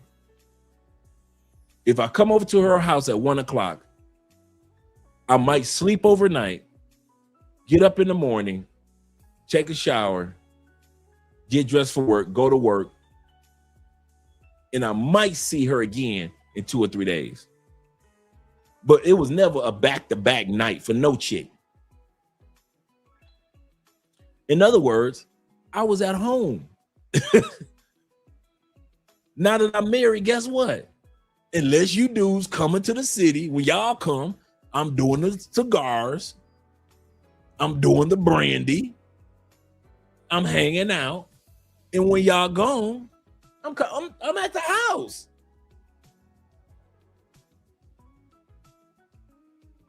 I'm literally not doing anything different than what I did in Tampa, except for quality time with Andrea. That's it. I wish I could tell y'all that there's something different. Like, yeah, when I was single, man, I used to go to sleep, man, like 4:30 in the morning or 1 o'clock in the morning on a Tuesday, come smashing bitches. Nah. Tuesday night, bruh, I'm watching Taylor, dude, like y'all watching me tonight on a Tuesday, Thursday nights, I'm watching Taylor Made Dreams while he on the live stream, while he drinking drinks, talking about DR. I kid you not, I will have my cell phone set up. I will have my dinner set up. True story. When I was single in Tampa on monk mode, Thursday nights and Wednesday nights and Thursday nights, I will watch Taylor Made Dreams on his live stream. He will have his drinks. So some of you guys don't know about Taylor Made Dreams has had 2 channels. His first one, after about 1.5 years, 2 years, he shut it down. But then he realized how many people were hitting him up like, man, we really like your content. He started a second one. That's what most people know Taylor Made Dreams from, Russ, from his second DR YouTube channel. But I know him from the first one that he started when he was just having drinks. He had just got back from Brazil. He was moving to DR. He hadn't even moved completely to DR yet when he had that YouTube channel. He was still in Atlanta. He was telling you about life going back and forth to DR, opening up bank accounts, working with realtors and lawyers. He talked about all that, but he'd be sitting up there just having a drink. And I would have my cell phone set up, and I would have cooked my dinner after work, and I would have my little glass of wine or maybe some beer, and I would do just like you dudes are doing right now. Watch Taylor Made Dreams for about 4 or 5 hours and just enjoy my... Okay, now I'm married. Am I not doing the same thing on YouTube just from the other side of the screen? Some nights was Taylor Made Dreams videos. Some nights was Ace Live videos. Some nights was I Am Marwa videos. Some nights were Jabril Passport Heavy videos. But every night I had a particular travel YouTuber to keep me encouraged every night. Because if I watch regular YouTube, ain't nobody talking about black men travel. But these black men were talking about what I wanted to do, travel. So every night I had a different person that I would watch. Now I'm on the other side of the screen, literally doing the same thing with the same schedule. I just so happen to be married. My life really didn't change as far as my routines. What do I always say when you move to another country? See if that country works with what? Your routines. That's in my books. See if that country or that city works well with your routines. Bring your routines with you. If you're a guy that likes to fish, if you're a guy that likes to bowl, if you're a guy that likes golf, if you're a guy that likes to hunt, see if that country or that city in that country works with your routines. I kid y'all not. Literally, what y'all see me doing, I've been doing for years. Years, long before I got married. So I wish I could say, when I got married, my life changed and she changed up my routines and I used to be like, no. Nope. I get sleepy at 10 o'clock like y'all dudes do. I got sleepy at 10 o'clock when I was single.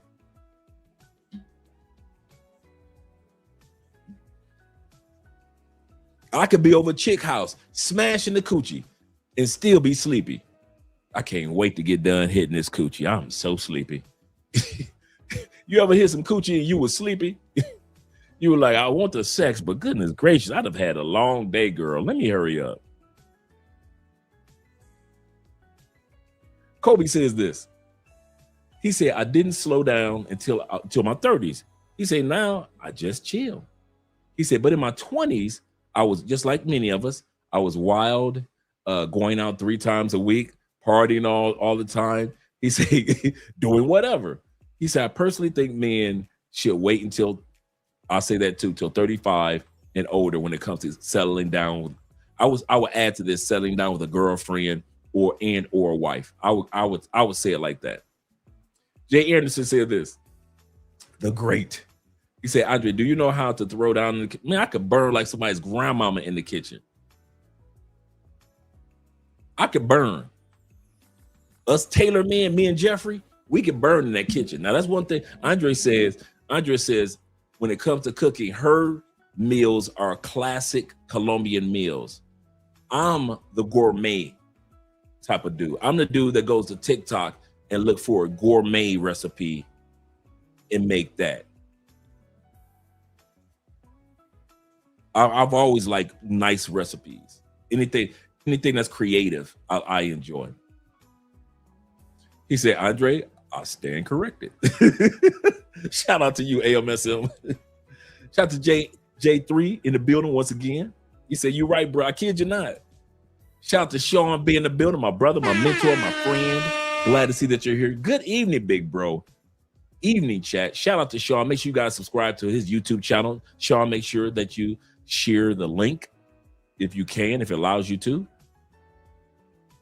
This Could Get Ugly is the name of his podcast on YouTube. And Facebook.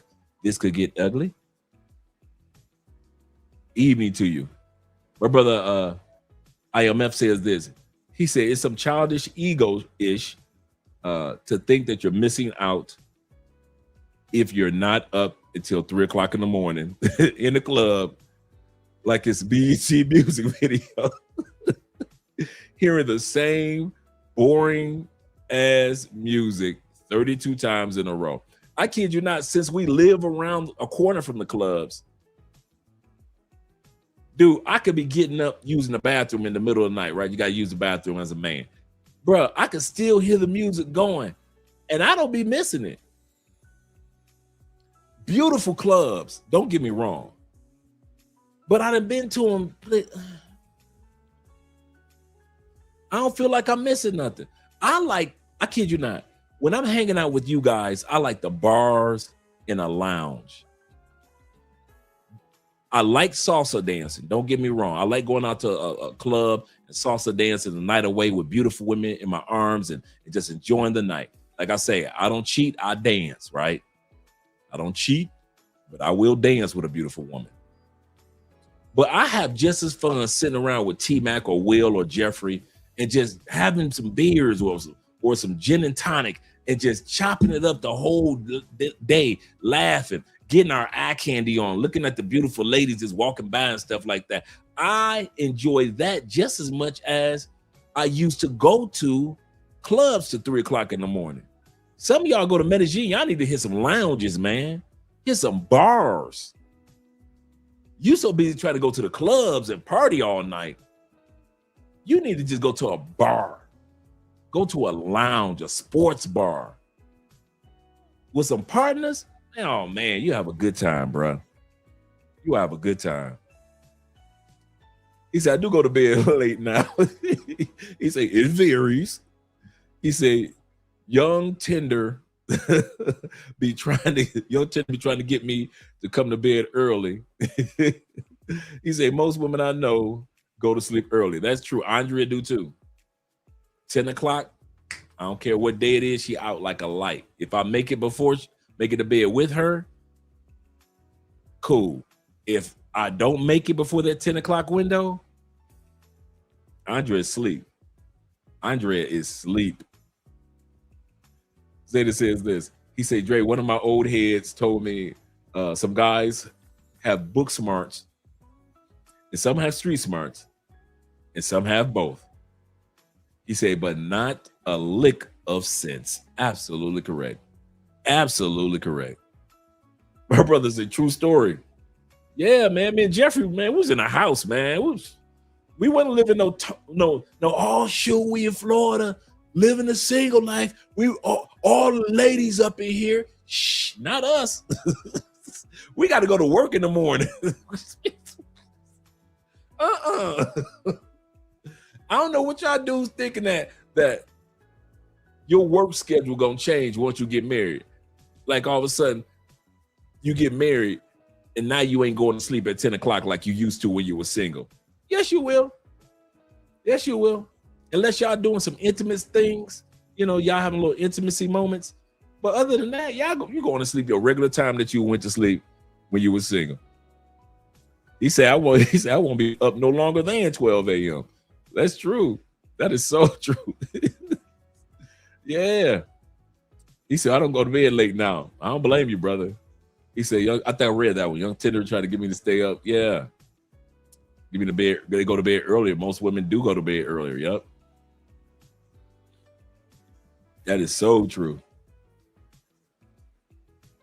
So true. Let me scroll down, make sure I got everybody at the bottom. And Zeta says this. He said, I think I read this. Zeta says, I'm in my 20s. He said, I was definitely partying when I saw these women were in their late 20s. And I said, forget this. I'm chilling out. I was 28 when I really decided to sit down and sit back. Jeffrey said, I'm still like that. Yep. Work, gym, study. Shout out to the cloud engineering classes. Work, chill, study. And Montrez in the building, Mr. Montgomery. That is. He said, Andre was running through those snow bunnies. Yeah, that's true. Back in the day. Now when I was out for the snow bunnies. I was like, whoever Umar wasn't hitting, I was gonna hit it in Florida. So all the snow bunnies that Umar wasn't messing with, yeah. If I'm out and it's 1 o'clock in the morning, I'm hitting some snow bunnies. Yeah, that's yeah. Yeah.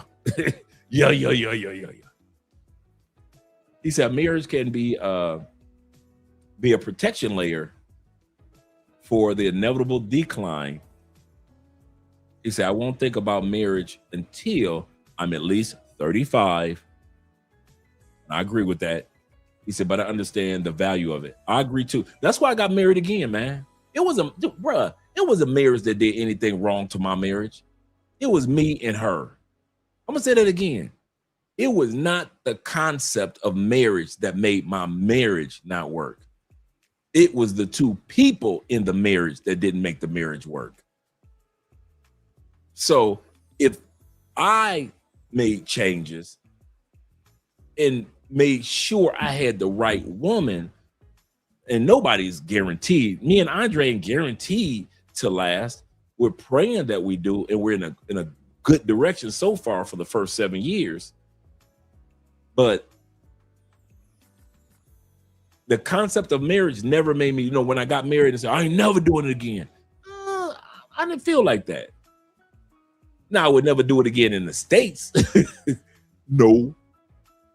But the concept of marriage itself didn't do anything wrong to me. It was just me and the person who I was with, it just didn't work out. But you got a lot of brothers that say, I'm not getting married again. I don't blame them either. Okay, let's go back to the video. Because the brother was explaining how marriage was like, no, that's all right. I got married, so I got to think it's marriage. I think it's like overrated. Entitled. Yeah, it was like you start trying to think you could tell me what to do. Like before we got married, we was traveling, having fun. And then we got married, and it was like, she got like more serious. It started to be like, those questions on the first date, like, so what do you see yourself at in 5 years? And what's your plan? And She was asking you that after marriage? She was asking it before, but she got really more on it after the marriage. She should have been. I don't get where this brother is coming. A woman that's a wife will ask questions that a girlfriend only assumes. Did I not say earlier, a girlfriend would assume about your life insurance policy and her life insurance policy. A wife is not only going to check on your, I'll give you a perfect example. Me and Andrea we are on top of our life insurance policies. We ain't gonna be those family members that they got to have a GoFundMe. We've had enough. Come on, Jeffrey. We've had enough people in our family for the GoFundMe to where this one here, I make sure if I don't have nothing on this planet, we gonna take care of that life insurance policy. I know what I get if Andrea passes before me, I know what she gets if I pass on before her. Here in Colombia, they do it. Now, I don't know about all policies in the States because some policies go by lump sums. But here in Colombia, the policy that we have with MetLife, the same MetLife that's in the States, they give her or me a lump sum every month for the rest of our lives. So if Andrea passes on before me, based on our MetLife policy, I get a lump sum of money every month for the rest of my life. If I pass on before her, she gets a lump sum every month for the rest of her life. And we have whole life insurance. So you know, with whole life, they use part of the money and put it towards investments. So we have whole life. So she's going to have those investments as well as my Fidelity and my Vanguard investments as well as my Social Security. She gets that. So we have a folder with all the phone numbers, who she contact at the Social Security Administration. How does she apply for my Social Security? How does she when does she apply for my Social Security? In Colombia, I mean, in the States, is like this. If you have a foreign woman that's your wife, or even your common law, your common law wife, this is how it works with Social Security. If she is under the age of 60 and does not have children by you, she has to wait until she's 60 to apply for your Social Security. If at any point in time she's with you and she has a baby by you, that woman, if she's your wife or common law wife, not your girlfriend, but common law wife, she can apply for Social Security at any age, and the checks will start like within a month or two, because she's your wife and she has a child by you. That's how Social Security works in the state. Just in case you guys are ever wondering, if I got a foreign wife, can she get my Social Security benefits? Yes, she can. It depends on her age and if she has a child by you. So we've got all the paperwork, and it's real simple. I kid you not. There's like a phone number that Andrea calls down at the U.S. Embassy, and the U.S. Embassy sends her a real form, an application.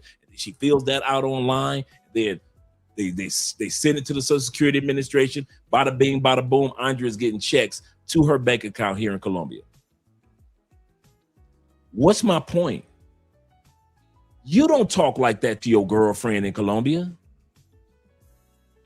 You talk like that to your wife in the Philippines, your common law wife, your wife in Thailand, your common law wife, your wife in Kenya, or your common law wife if that country has common law.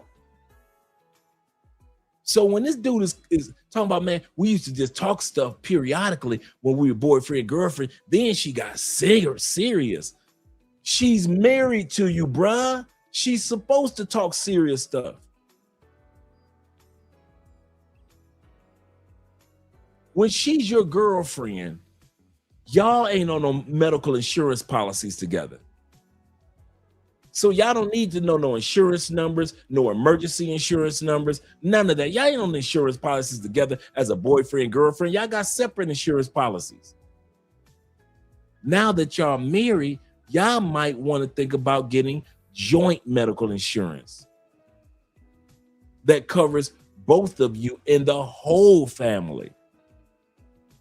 I think some of us men, have I not said earlier, most men are not made to be husbands.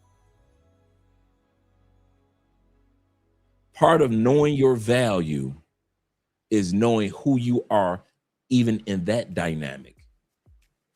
Most men are not wired to be husbands. They are like this gentleman. They are made to be great boyfriends, great situationships.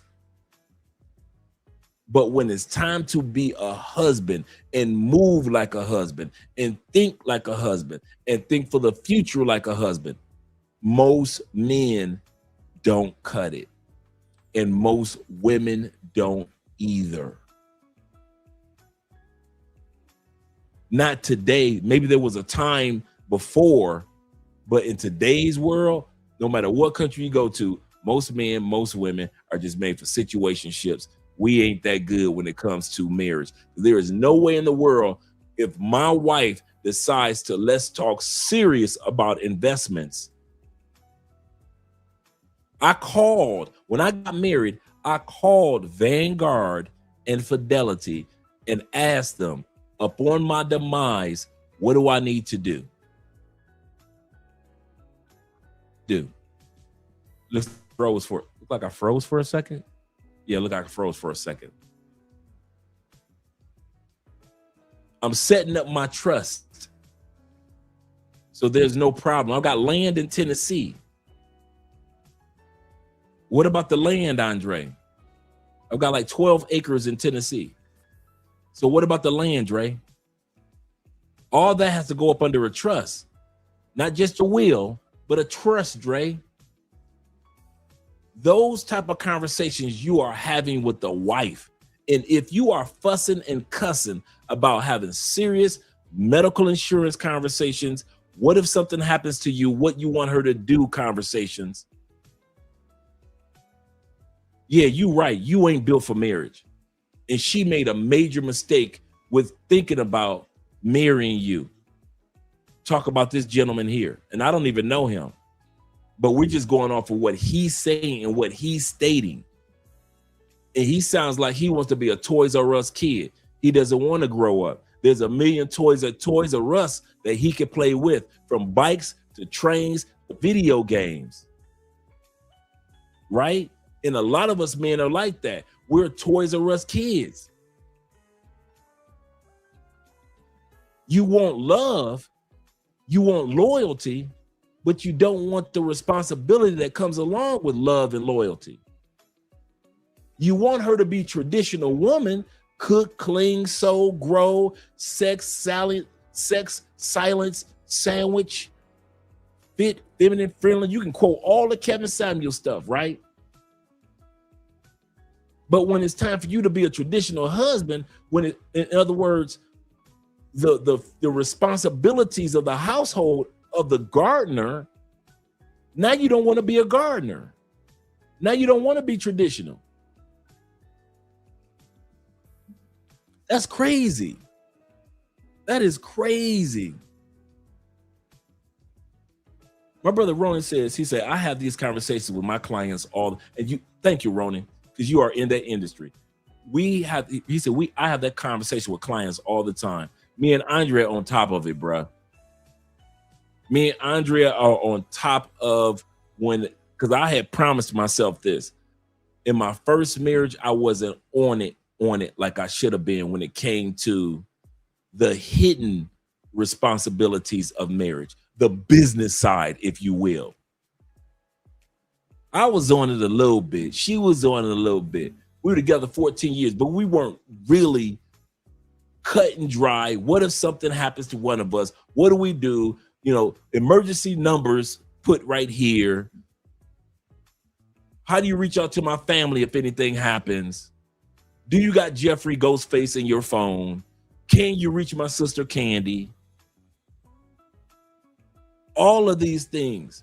Before, I wasn't on it like that. I ain't gonna even lie to you. I wasn't even on top of it like that. But when my mother died, and I realized how much of insurance that she didn't have enough insurance. And I had other family members that passed on, and they didn't have the level of insurance that they could have had to really take care of their loved ones the way that they could have. I promised myself, I'm tired of seeing Black people have to do fundraisers. before there was a GoFundMe. I said, I am not gonna put my life and my wife and my kids in a financial position. I might, while I'm alive, be growing a business. I mean that, guys. While I'm alive, I might be still working on my books, the brand, the business, and really pushing it, going to classes with Theo Wolf, cloud engineering, a career. I might still be working on that right now while I'm alive. But when it comes to the afterlife, I am extremely serious about that. I am extremely serious about I don't care, dude. I would drive in a bucket as long as I got $1 million, $2 million, $3 million life insurance policy. As long as I'm sure that I got properties. As long as I know that I've got my I don't care if you're a businessman, you got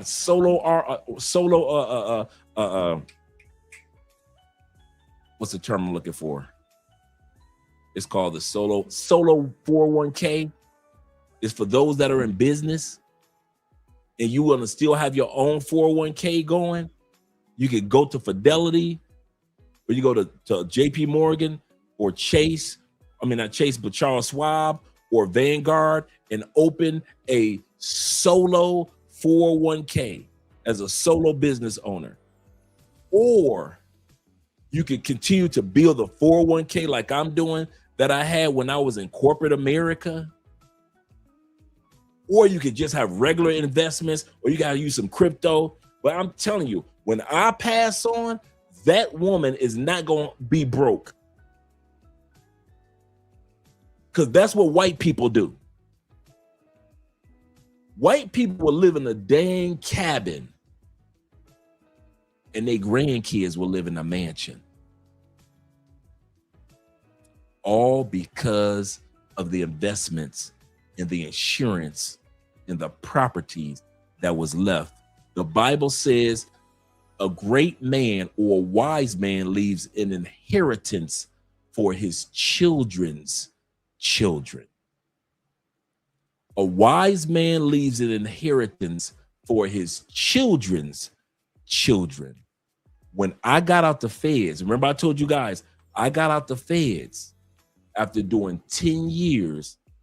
My grandfather stood on that, and I had a fresh $20,000 check waiting on me the day I got out the feds. I didn't even know about it. I didn't know about it until 2 months before I got out the feds. That money had been waiting on me for 4 years. I didn't even know my grandfather had passed on. This is my dad's dad in Tennessee. So I didn't know granddad had passed on. I'm my favorite granddaddy too. So I didn't know he even passed on. And he made sure his children and his children's children. That's how I got the 15 to 12 acres in Tennessee, 12 acres of land and a check for $20,000 waiting for me when I walked out the feds. That's what I want to do for my children's children. My life on this planet, it can be great economically, it can be plain economically. But I bet one thing, Andrea's life ain't gonna be plain. Bet that. My kids' life ain't gonna be plain. Bet that. And my grandkids' life are not gonna be plain. You can bet that. If you ever want to know what my 100% focus is my economic afterlife. Some of y'all think about being ballers for right now. Now, I'm with you. I'm the same way. But I'm also thinking about the afterlife, man. If you do not have some form of life insurance, I don't care if it's just $50,000. Start off at $50,000, you're paying $20 a month. I don't care what the hell it is. Get yourself some life insurance. The number one thing that caused black people to fall behind white people. Property ownership to pass on to the next generation. And we know that it was because of them setting us up, a redlining and all that. I got it. Property ownership and life insurance policies. Because even when we did have the policies, at one point in time, they weren't fulfilling the policies. So we couldn't keep up with white people because they wouldn't let us buy the quality houses. And then when we did get a little bit of life insurance policies in the 50s, 60s, and 70s, they were not fulfilling the obligation of the policy. So the mothers, a lot of time, and the children were losing out, even though dad paid on that policy. Well, it's a different day today, bruh. That era has passed. Get you some type of coverage, man. And I live in another country. So I've got coverage in the United States and I've got policy coverage here in Colombia. So if you're in another country, I do not want to hear that excuse, well, I'll get it when I get back to America. I don't live in America and I got the same MetLife life insurance company that I use that I was using in the United States. No excuse. No excuse. No excuse. That, I kid you not, bro. That right there, if y'all want to see behind the scenes of Love Crossing Borders, that one right there, I do not play with. I do not play with. I'm tired of seeing family members and friends mamas. We all got to do a GoFundMe or a church fundraiser from sister so-and-so. She was faithful to the church, but she never got life insurance policy. She was putting money in the church year in, year out, never missed tithing, always giving to the church. But when it came to paying towards a life insurance policy, sister so-and-so did not even have a policy. Brother so-and-so was a deacon in the church for 25 years. Faithful tithing. He was faithful at helping the kids on the basketball court and on the football field. But when he passed on, he had no insurance policy for his burial and for his family and for his future. After all he did for that church, he didn't take care of his family. And I promised myself, I am not going to be one of them Christians that go out like that. I am not going to be one of them Christians, bro. I kid you not. My family going to have money to pay for the cremation. Why? You ain't getting buried, Dre? Nope, I'm doing cremation. Why? I already told Andrea, I want to be cremated. Do not put me in one spot. I'm a verb, not a noun. I am a verb. I'm there, I'm in, I'm around, I'm through, I'm over, I'm under. I'm a verb, man. I'm not a noun. Nouns get put in one place, okay? Verbs, we're action words. I say, I want to be cremated, take my urn, go out to, I don't care if it's off the coast of Cartagena. I don't care if the coast of Costa Rica, the coast of Panama, or the coast of Florida. I don't care if it's off the coast of South Africa or the coast of Chile or Peru. Take my ashes out and scatter them in the waters so my ashes can do what I do, travel. I want my ashes to travel. Do not put me in one location. You know I'm not a man of one location anyway. I've lived in several cities and several states. I've lived and traveled to several countries. When I die, the journey does not have to stop.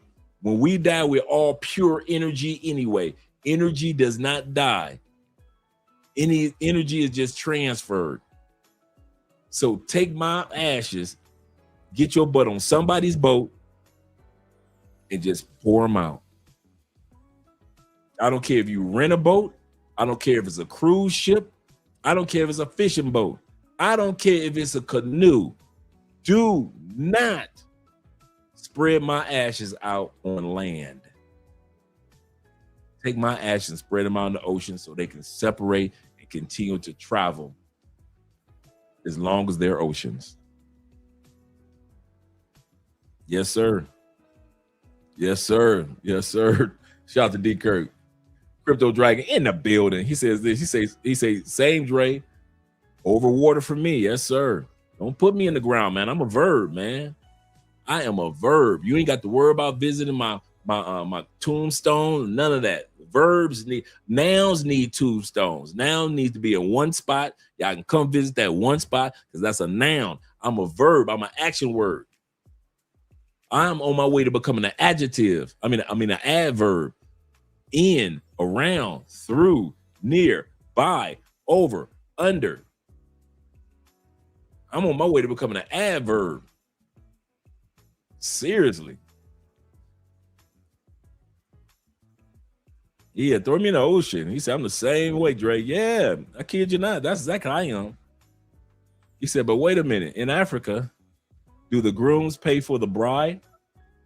I don't know. I'm not in Africa. I believe there is a bride price. I do believe that in many cultures. I do believe that.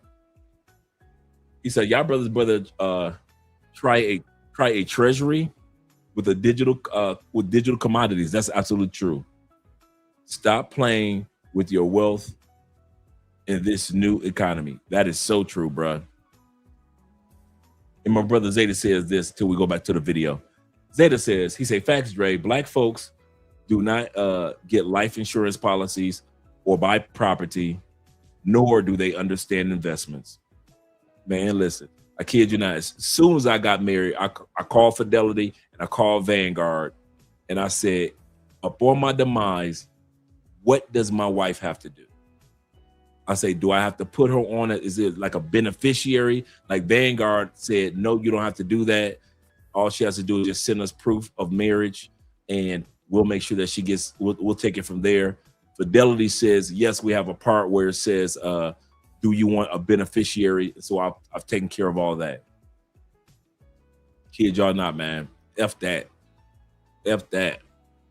Out of all things, man, I just got tired.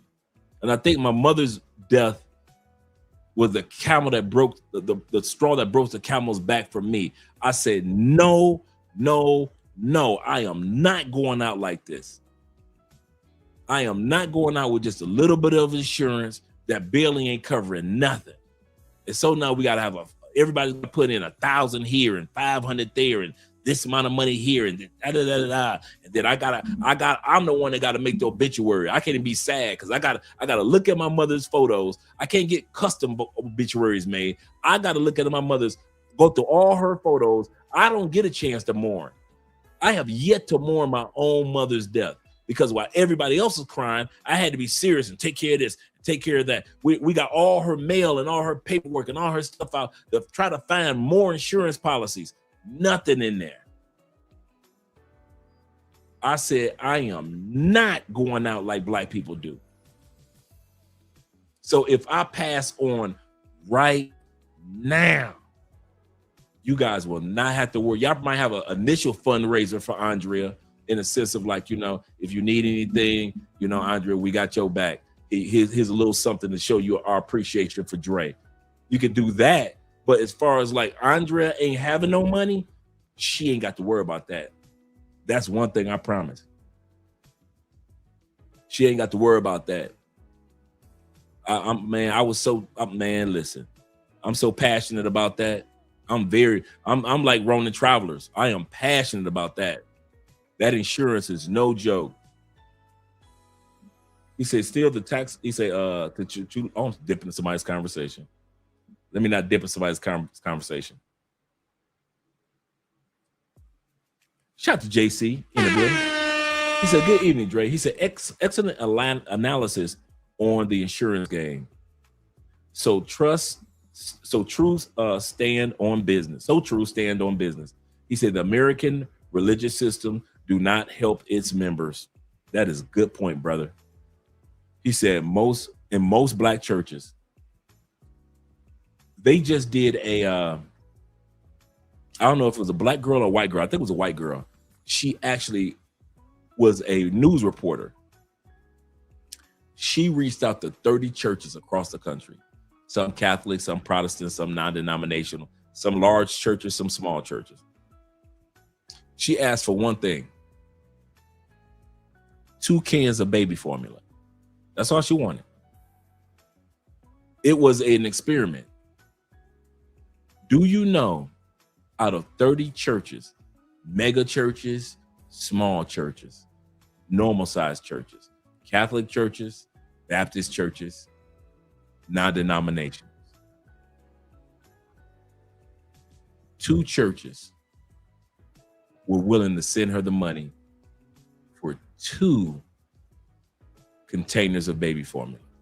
Now, she ain't got no kids, but she wants to do a write-up on the hypocrisy of the churches in general when it comes to economics and the money that we put in. The mega churches ain't give her, the Joe Osteens and the Creflo Dollar size churches ain't give her nothing. She said one was a Catholic church and one was a non-denominational church. She said, but all the other 28 churches across the country basically said, no, we ain't got it.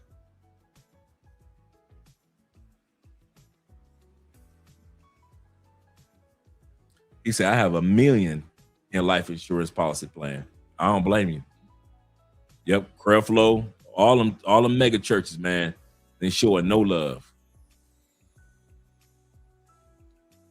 He said, I told my people, if I leave this earth at any time, don't bury me, spread my ashes across the land. That's right.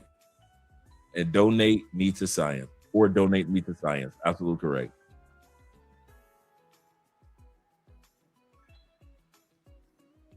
He said Muslims were stepping up to help her. Oh, were they? That's good. That's real good. But I know the Christian churches were not doing what they were supposed to do.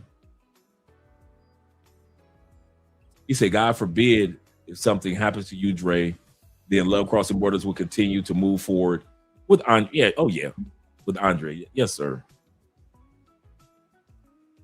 Yes, sir. Yeah, Creflo needed another private plane. That's true. Ronan says this, gentlemen, life insurance is great, but tie it to your trust. Absolutely correct. That's my next step right there. Absolutely correct. Tie everything into the trust. Yep. Put all your assets in the trust. It will direct your wishes on everything you have. Absolutely correct. I was watching Michael Jackson's interview of his kids. They were like, what do the kids do? Like, you know, the daughter is like a model and, you know, an influencer. The other son, he just does fundraisers. Like the youngest, I think the oldest boy, he does fundraisers and things like that. Prince, he does fundraisers and he's kind of like a community activist type of guy, like a work on, you know, helping the earth atmosphere type of guy, you know, just one of those hippie type dudes, just real cool, real nice young man. The daughter, she's a model and an actress. And the last one, Blanket, but I forgot what his real name is. And they were talking about his trust from his dad. He just lives a regular, everyday going to Walmart life. He's just a regular, you would not even know that this is Michael Jackson's son. Because he just lives in a regular house in California, nothing spectacular, nothing, you know, I'm not Mr. Baller. He just walks around in regular, you know, outfits, regular shorts, nothing special about him. He does not, they say he only shows up to family events. He doesn't show up to like red carpet events, but every blue moon, but it has to be like a red carpet family event where the family comes together. He said, other than that, you don't see Blanket. He said he just wants a regular life. He ain't looking for that.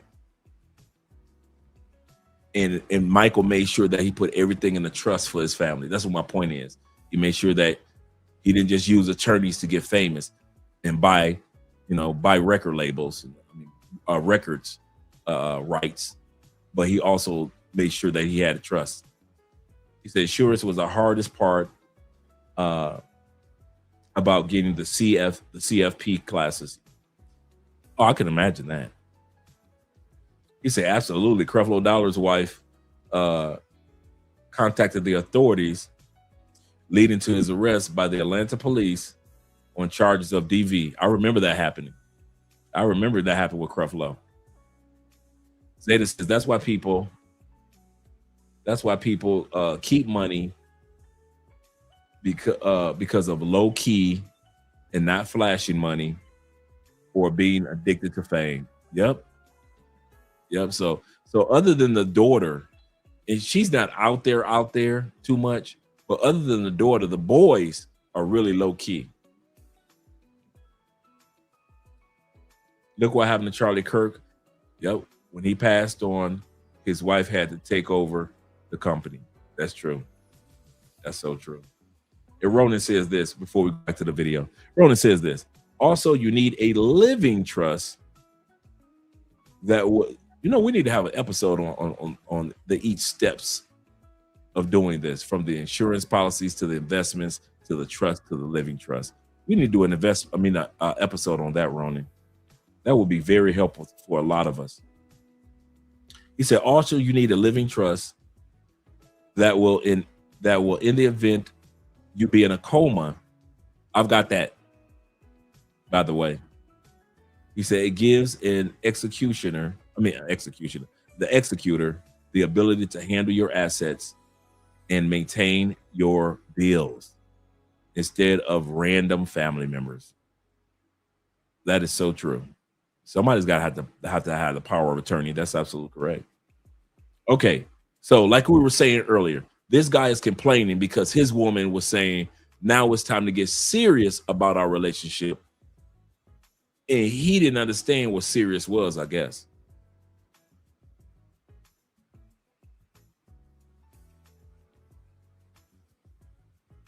Let's bring it back just a little bit. And rules and shit didn't work out. And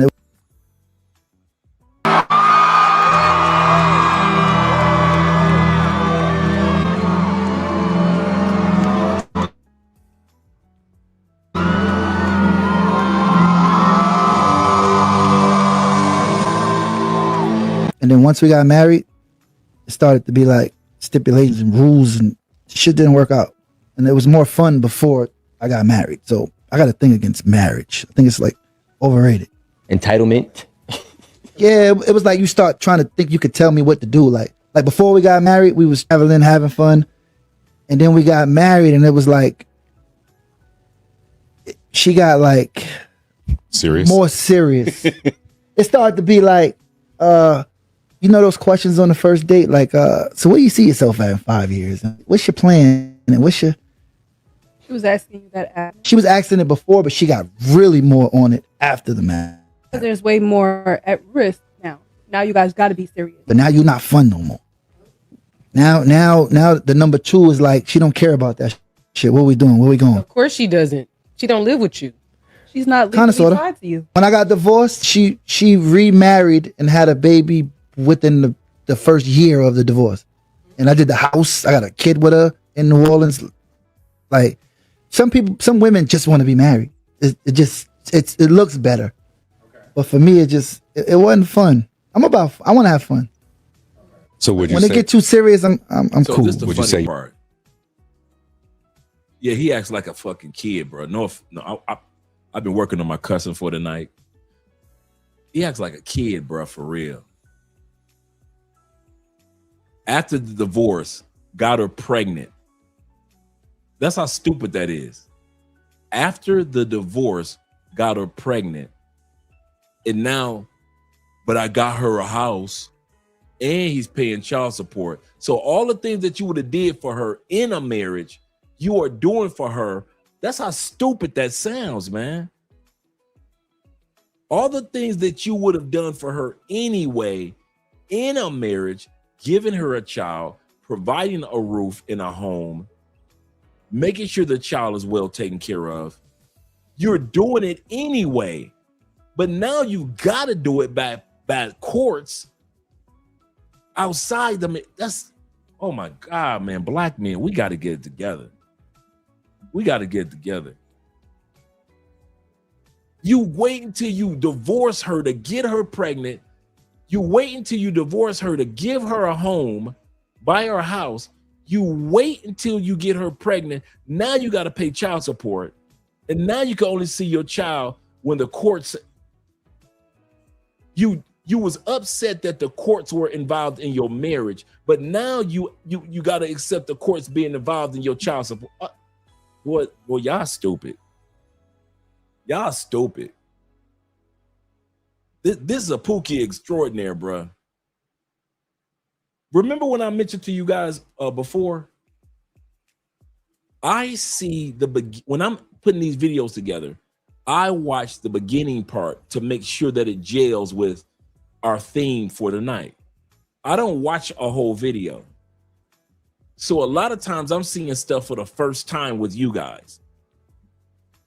That's why I'm kind of like reacting the way that I'm reacting, because I hadn't heard this before. Goodness, great house. Yep, bass backwards, doing it backwards. Shout out to my brother, the African Wolf, in the building. Say, nah. He said, don't lump all us with this Pookie. Yes, sir. Pookies need to get together, man. Seriously. Kitty People says this. He said, AB, Dub love to complain. So let's build up a brothel. I guess that they'll complain about that too. Yeah, they complain about that too, man. Goodness gracious, how dumb can you be? He said these dudes like this that make serious men in marriages look like a joke. Is guys out here that really want commitment. And that's the sad part. The us dudes that are serious dudes, they make us look bad. He said, whoa, Dre, he say, what's this dope got to do with us for real? Hey, my bad, kind sirs, my bad, gentlemen. I know there's a difference between the ninjas and the black men, and this here is a ninja. He said, that ain't a black. Yes, sir, I agree with you. I'm not black, I'm OJ. Okay. I kid you not. Goodness gracious, man. Goodness gracious. Got her a house, but you got to pay child support because you got her pregnant after you divorced her. And then when this apart before we go back, but then when we tell women, y'all get pregnant by these pookies that are irresponsible. You chose them. You stayed with them. You spread your legs and your seed for these men. They want to blame him. They want to blame these dudes. Well, he was irresponsible. No, you stayed. Even after the divorce, you stayed. You kept your legs open. You kept your seeds open. And so any dude that date her, here we go with the stepdad scenario, any dude that dates her gotta deal with this dude for 18 to 25 to 30 years.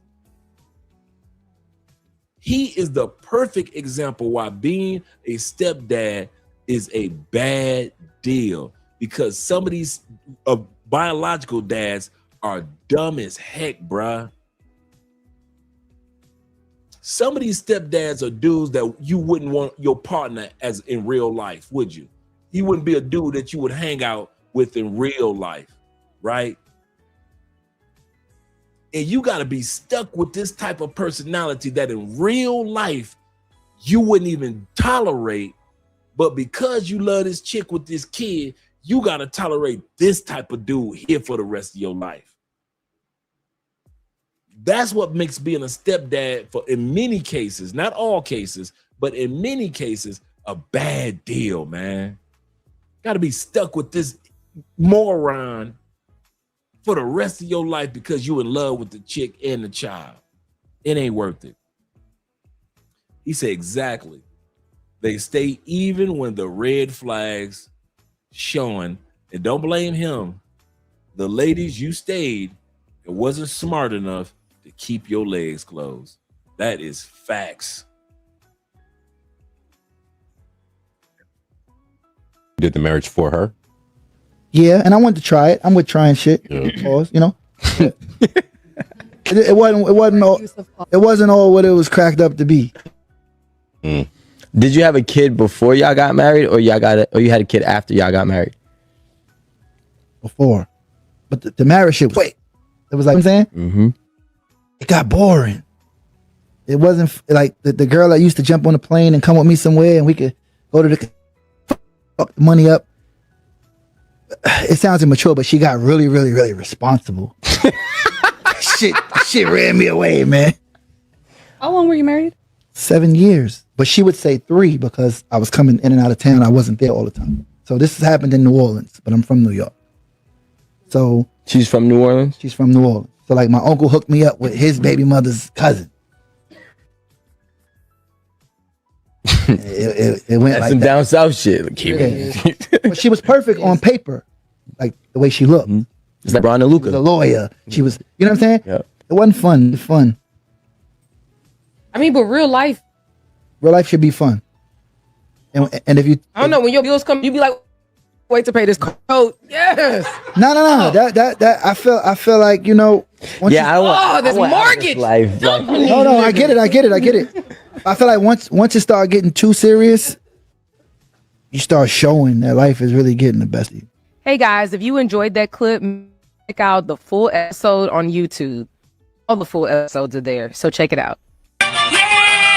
So the man who posted that video is clearly going viral because his girlfriend finally proposes to him after they've been dating for so many years. There was a huge red flag in this video that I saw in the comments. Somebody said he turned around and he pretended that he didn't even see her bending down on one knee. He like looked over her, he looked that way, and then finally he was like, oh, what are you doing down there?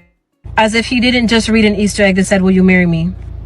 The girlfriend was super excited, and you know the comments did not disappoint. The comments were saying that he has to be DL, that she's way too pretty for that why didn't anybody else at the function tell her to get up? Now, I do support women. I am a huge girl's girl, but I cannot support a woman diminish herself and allow herself to chase a man to this extent. I also don't like how there was nobody around her who stopped her before they even got to this point and told her, honey, this is not a good idea. If a man loves you, if a man wants to be with you, he is going to propose. You do not have to throw hints. You do not have to share Facebook posts. None of that. If a man does not propose to you, he does not want to marry you. And if you propose to him, you are going to see the consequences sooner than later. So please, girls, if there's a woman in your life who would ever crosses her mind to propose to a man, talk her out of it. You have to talk her out of it. This is not okay. Like, this is one of those things that needs to stay traditional for the whole, until the fucking earth explodes, okay? God made the man to be dominant, to be a leader, and if you have to do this, this is not the man that God wants for you. Even if you don't believe in God, love yourself enough to know that you should be in your feminine energy and never have to resort to this type of behavior. Now, I'm not even going to bash the women too much. Like, maybe they have their own dynamic.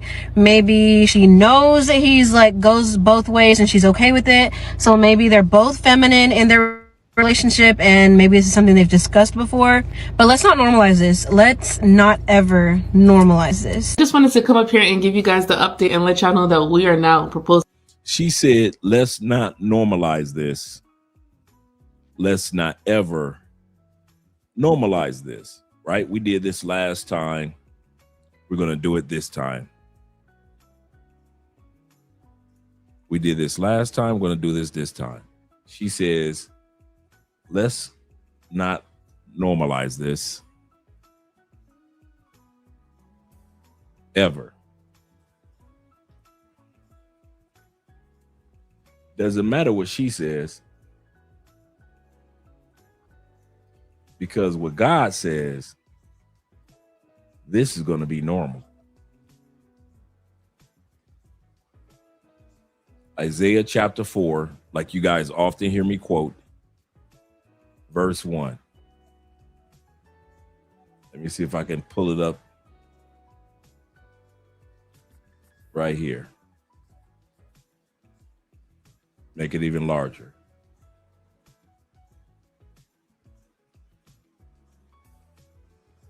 Okay.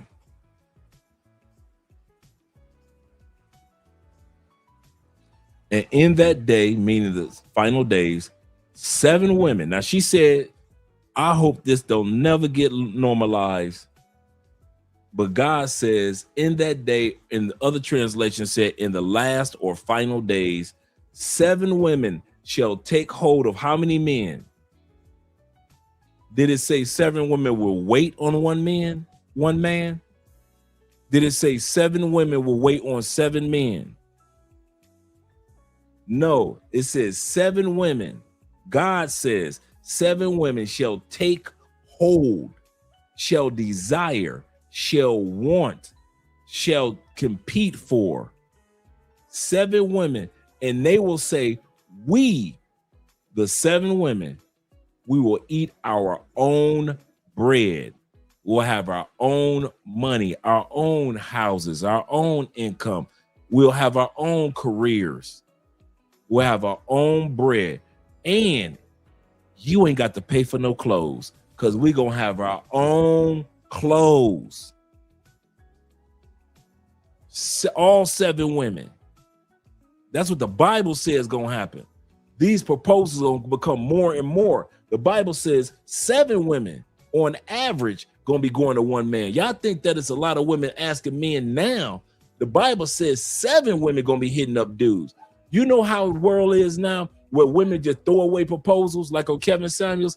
Kevin used to ask them, how many times have you ever been proposed to? And some women say 7 times, 3 times, 4 times, 6 times they've been proposed to. Why didn't you accept any of those proposals? Remember Kevin Samuels used to say that? It's going to be the opposite in the future. In the future, women are going to be coming in masses, according to the Bible, to ask you men, you quality men, not everybody, but you quality men. And they're going to say, baby, I got my own money. I got my own career. I got my own job. I got my own investments. And I got my own clothes. You ain't got to spoil me with no Birkin bag. I got my own Birkin bag. You ain't got to get me no red bottoms. I got my own red bottoms.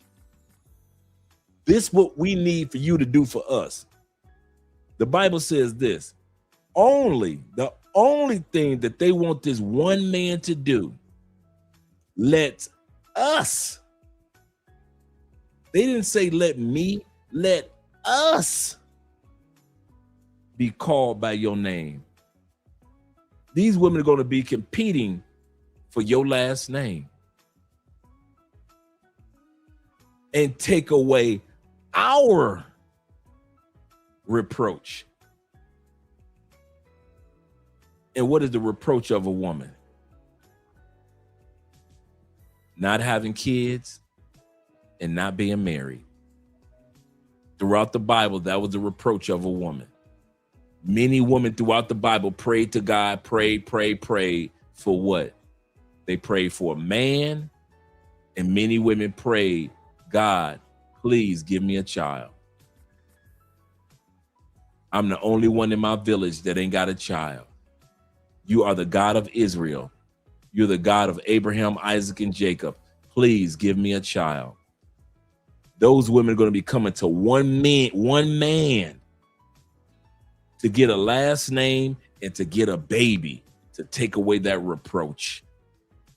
Because women feel like if they don't have any kids, when they're trying to have kids, when they really want to have kids, is not a good thing. I'm not talking about the women that don't want to have kids. I'm talking about when a woman wants to have children. That's a reproach to them, at least in the Bible. At least in the Bible.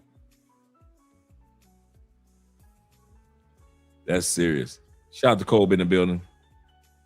He said if she didn't want me in her prime, I don't care if it's 7 of them.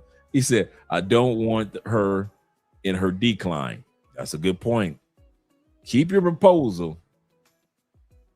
Post a wall chick for the post-wall chicks. That's true. Let them compete. Sprinkle, sprinkle. For real. That's why when she said, don't never let this be a normal thing. I'm like, baby, the Bible says it's about to get normal. I'm sorry.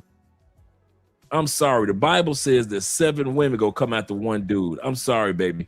This is going to get normal. This is going to get normal. Y'all ain't got to worry about nothing else getting normal. But this one, yes, it is. As in, we ladies are now proposing to men. Somebody's shout out to Kobe. He said, we say, no, I'm good. I'm actually leaving the country soon, so I'm good. I'm with you on that one, Kobe. He said they'll be proposing to dudes that's already married. That's true. That's true. We are proposing to men because we decided to spend 14 years in a relationship with them and give birth to 4 kids and get on our knees. Get a woman gets on her knees to a man. First of all, last week we were just dragging bills with men, saying that we want to be submissive providers as per want to be Proverbs 31 woman. We want to be paying the bills for our man because we shouldn't have to wait for no man. And then we are now proposing to man. So what is now the role of the man? I don't like the fact that we are getting comfortable casing our desperation on this app. I don't care if it's rage baits. I don't care if it's to make money for said wedding. It's stupid. It's ridiculous and it's desperate and it's just nasty work. So as a woman now, you will get down on one knee.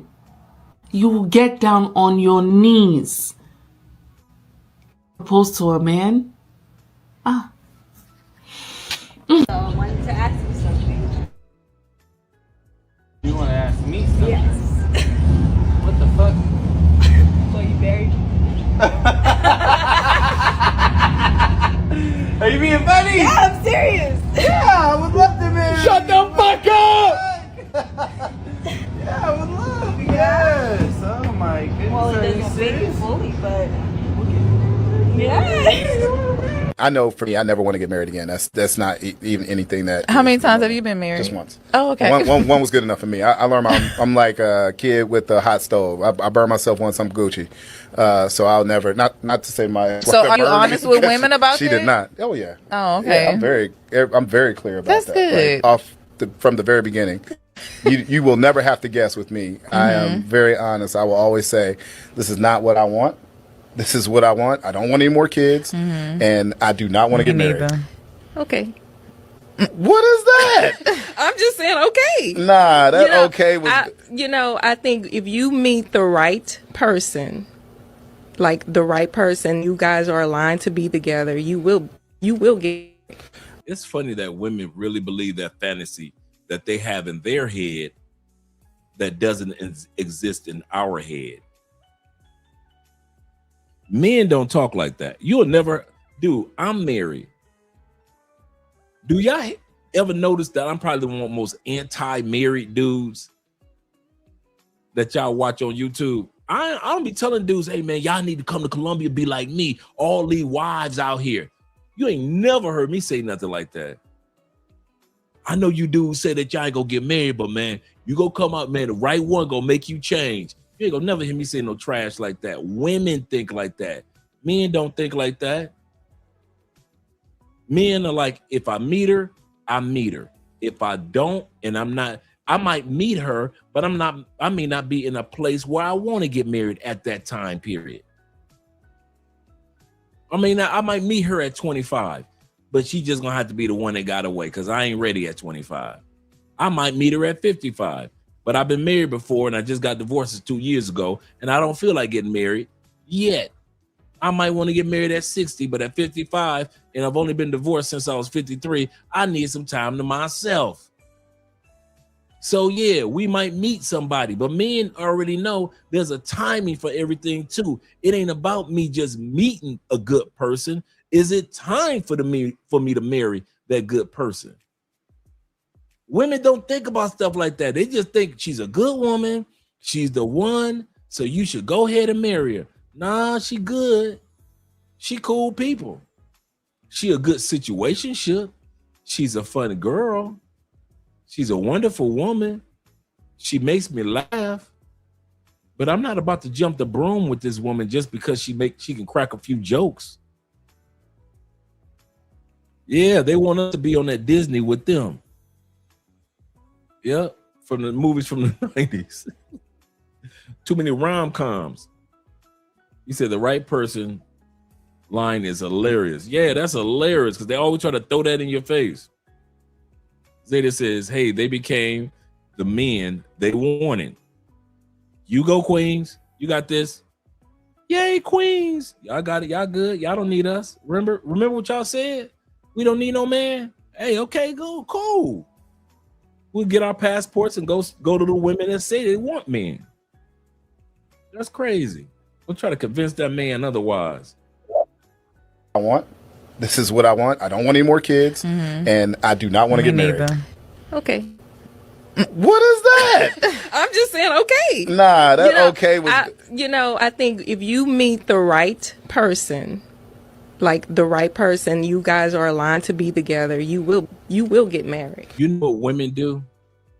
I noticed this. They prey their hopes on other people. I noticed that about women.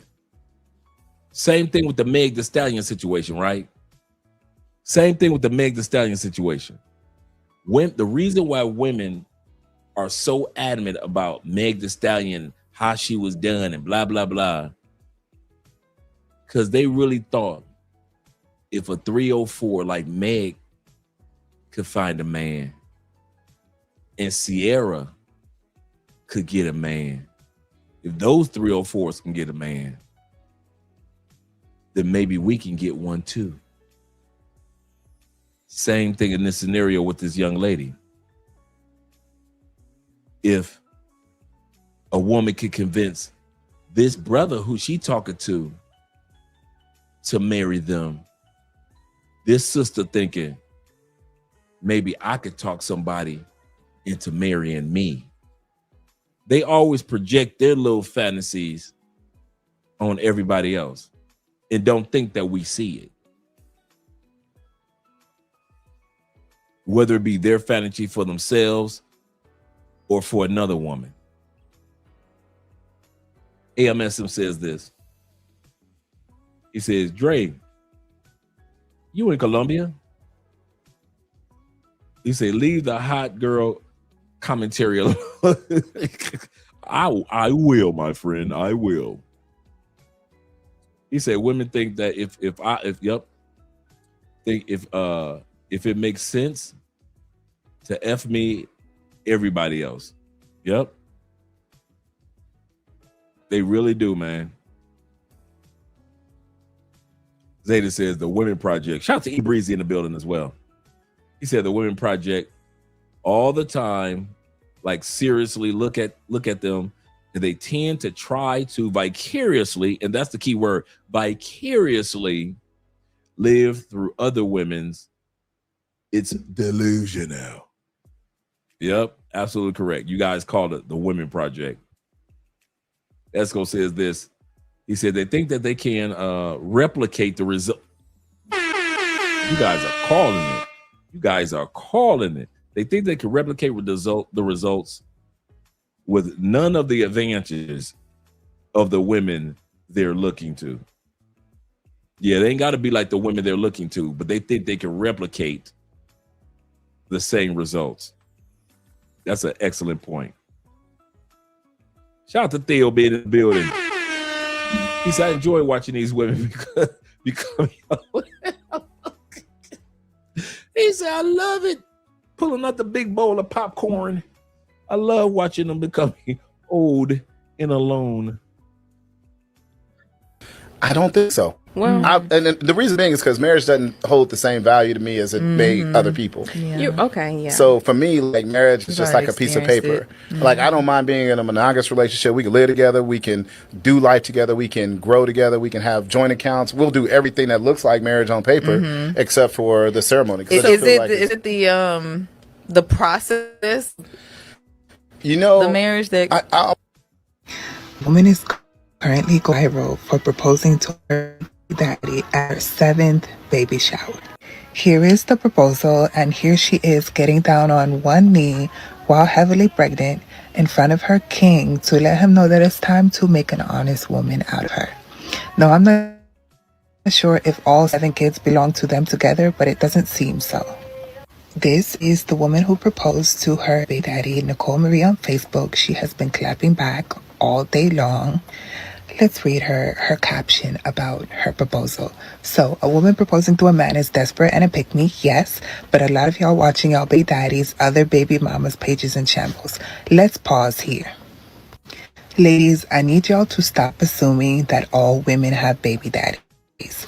Please. She then goes on to say that a lot of women are fighting over and that no other woman beside her has found a man who is worth proposing to.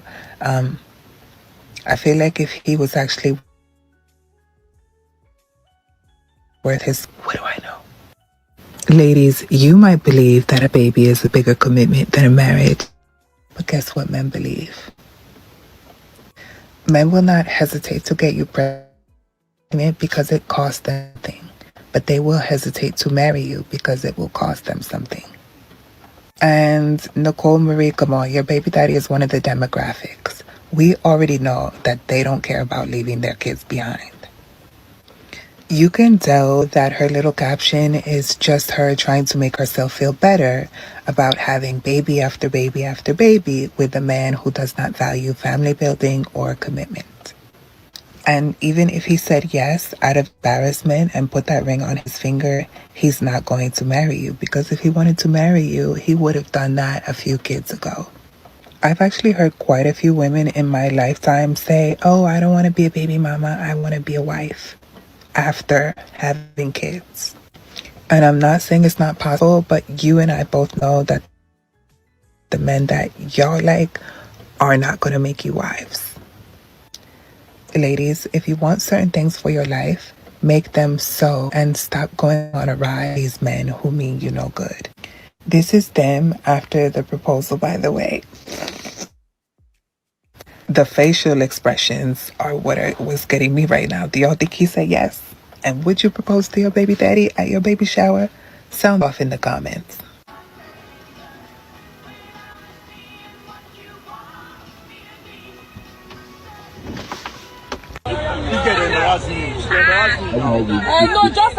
We're back in Africa.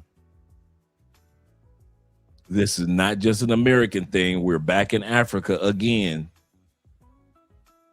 You know, Africa, they do the double knees. The ladies just don't get on one knee. They get on both knees. I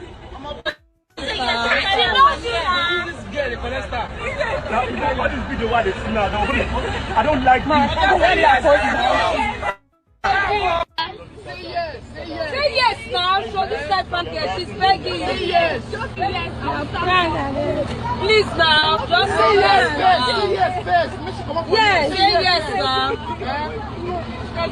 Please now. Today is the day I proposed to my boyfriend with a £1 ring. And no, it's not a red flag that he hasn't proposed yet. I'm 21. Leave me alone. Having said that, I do want him to hurry up. So I've taken matters in hand. And now we're here. Every time I go to do it, I just get too nervous. But today is our final day, so it's now or never. I planned to do it in the helicopter. Helicopter cancelled. It took us like 2 hours to get there, and it cancelled as we were at the door. So I did some thinking over dinner. Quick side note, look at that cheese pool.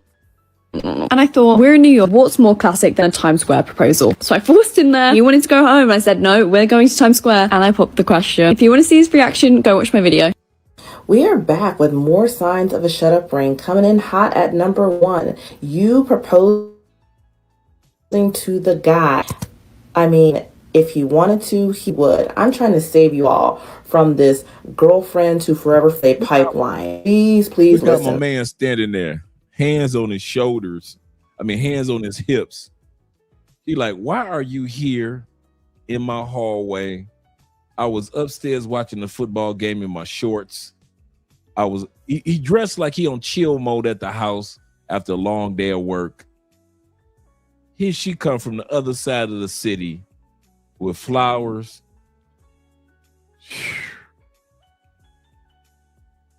I'm telling y'all, according to the Bible, each one of you dudes need to get ready for 7 women that's going to come your way. There are only 3 ways it can ever end if you propose to a man. Number 1, and this is the most common, he is going to say no and embarrass you in front of everyone, because if he wanted to marry you, he would have asked.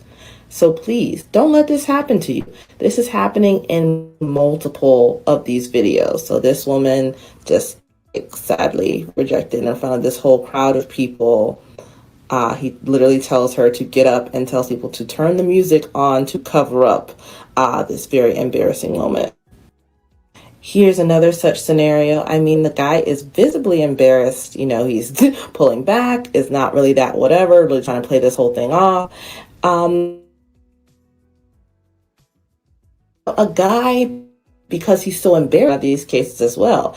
But then the relationship never goes anywhere. This is the girlfriend to forever. My man closed the box. He closed that box right back up. Fiance pipeline in action. You know, this guy takes the ring, but he said no to start with. He was like, no, why are you doing this? This is embarrassing. And then he goes ahead and puts it on.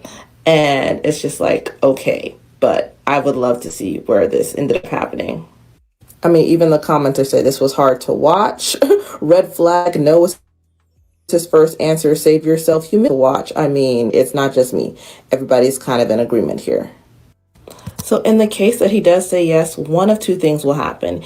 Either you'll be a forever fiance, or he'll marry you, but he won't be that excited about it. You know, a lot of women, the proposals that they themselves want, you know, they give him the romance, the tenderness, care, the consideration that they wanted to receive from the man. And they feel like if somebody in the relationship does it, hey, I accomplished my goal, we can move forward. Because the common denominator is most of these relationships have been going on forever.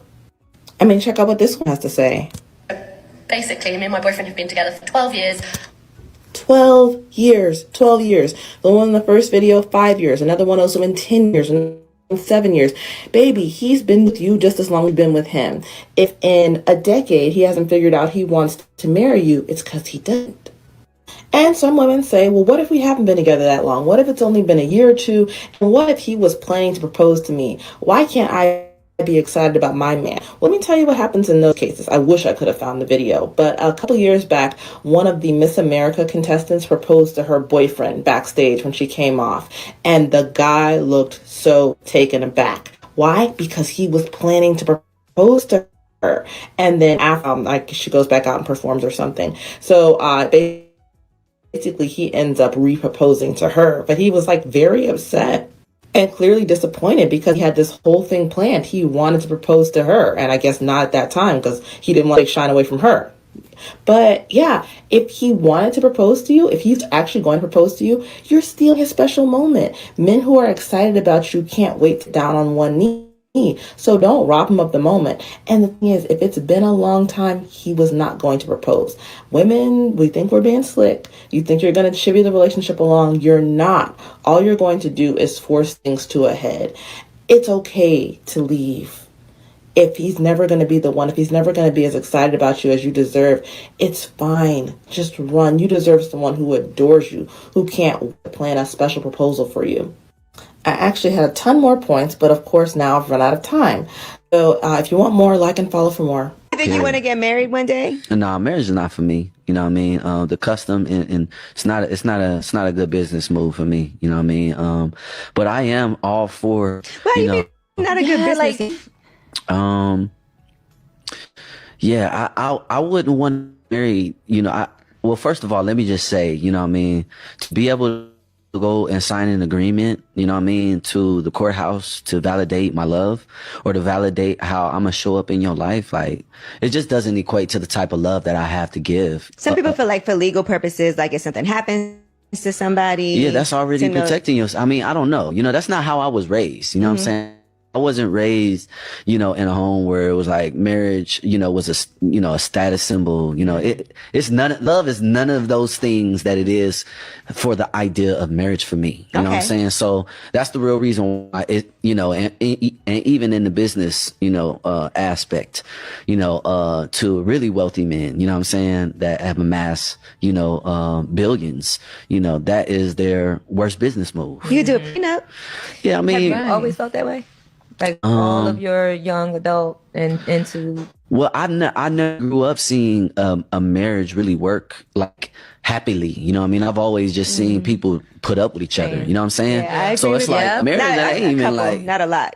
I was like more people kind of like, I think stay married because they feel like it's the right thing to do. Yeah. Or they got married because of a reason, or they're that happy. That's what I'm saying. And I got would married never, really young. I would never do that to myself. I would never be with somebody that I don't like. That's just torture. You know what I'm saying? Somebody that I don't vibe with, somebody I don't love. I do not even want to like share the same bed with you for real. But you could be with somebody forever. Just you don't feel like you have to get married. Nah. We won't. Could you be monogamous, like with one person? I feel like I could want to be.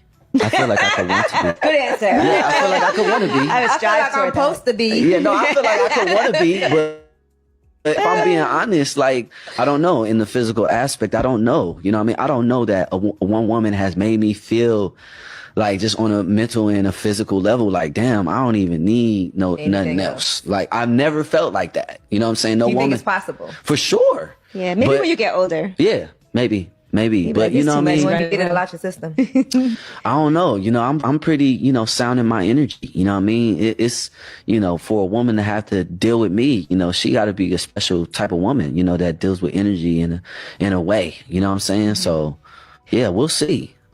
But, I really feel like the true definition of love is acceptance. And, for me, a relationship is about that. So it's like, I want to be chosen to be loved in that way. I don't want to be like, yeah, we together, you love me, I love you, and that's what it is. Like, I want her to be like, I don't fuck what this do. He can't do nothing but love me because that's what I want. You know what I'm saying? And it's just like, damn, what are you gonna do to that? You know what I'm saying? Yeah. As long as it ain't toxic, you know what I'm saying, and as long as it's authentic and it really comes with, those kind of intentions, then that's a love that I want for sure. That's a love that I'll keep. You know what I mean? And that you're married.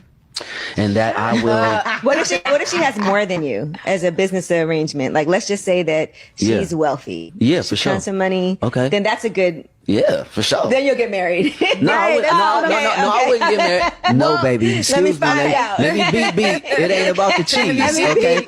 Yeah. Let me beat because it ain't about the cheese. The cheese is, just a means. Yeah, it's just a means to be able to say, hey, look, meet me in, Bali. Meet me here, meet me there. But for the most part, you know what I mean? I want to be supportive. You know what I mean? Even if there are business ideas, because I feel like whoever I end up with, she'll have great ideas too. So it's like, yo, if we, poly in. And she like, yo, baby, we need to da-da-da-da-da. I'm like, all right, I'll put up half.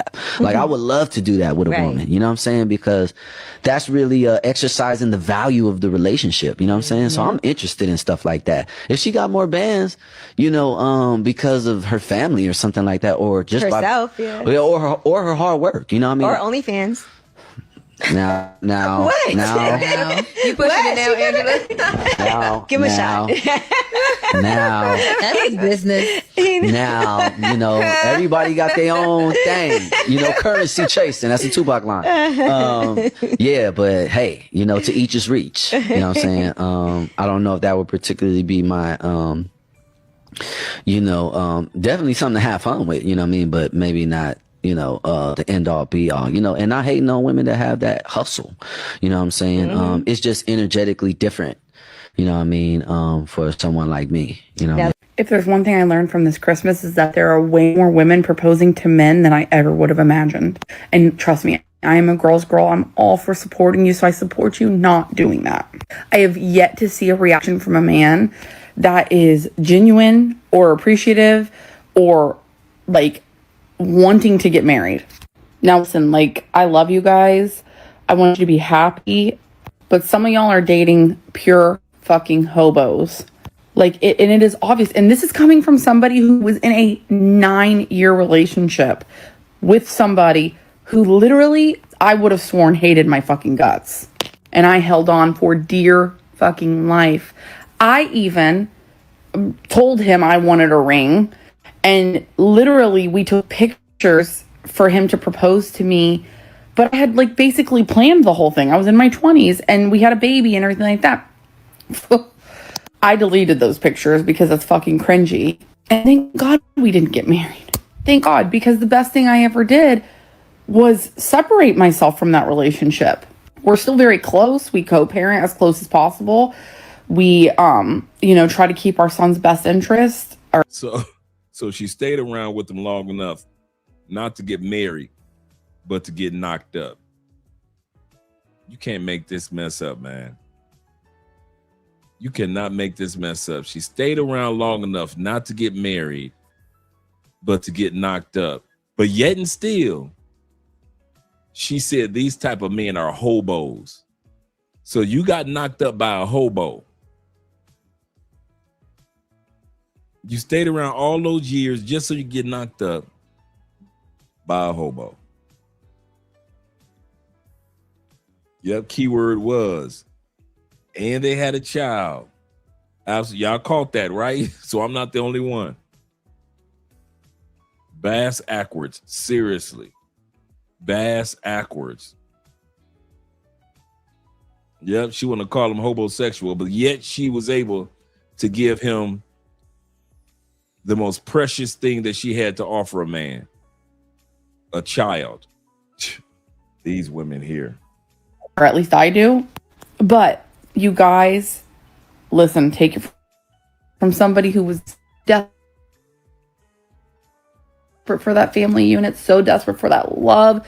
You are worth more than that. Do not get down on your fucking knee and propose to that man. It is the bare minimum. It is the least they can do for you. And half of them they're trying to take pictures and stuff, and the men don't even want to take a fucking picture with you. Now, obviously, this maybe doesn't go for everybody. Maybe your man jumped up and down for fucking joy and screeched and yelped and cried. Good for you. I wish you guys nothing but the best. But please, God, if your man has not proposed to you and you're feeling like you need to propose to him and he's showing signs of total lack of interest, please see that. See it, hear it, view it, and love yourself. Give yourself the fucking gift of self-love and self-respect this holiday season. So I came across this post that said we should normalize women proposing to men. Would you ever be okay with a woman proposing to you as a man? And ladies, would you ever propose to a man? I'm sorry, sis, but I would never. Let me say this clearly. A woman should not have to propose to a man. Not because she's not worthy, not because she's old-fashioned, but because a man who truly wants to marry you won't need to be asked. Marriage is a surprise. It's a decision. And when he's ready, he will move with intention. Look, I'm not proposing because if it's been that long, it's not confusion, it's hesitation. And I need to figure out why the hesitation is there. So y'all know I need to know. Would you propose, ladies, fellas? You okay with that? What y'all think about that? It's gonna end badly. I think. I'm all about things being non-traditional, but Meeting this dude. not proposals. I'm like, This is the first time she met him face to face. He doesn't even know shit that he's there. I'm going to bring this back.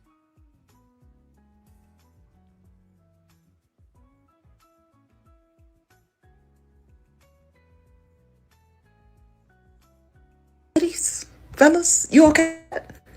What y'all think about that? it's gonna end badly. Met online 10 days. I think. Chatted video chat. Doesn't know I'm here in this city. I'm all about things being non-traditional, but not proposals. I'm like, 10 days. uh-oh. Profile. This is gonna end badly, girl. I just checked his Snapchat location. Okay. And What do you guys think? So he's arrived. So proud of you. Oh my god. Y'all think women should propose? And Good girl. There he is. There he is.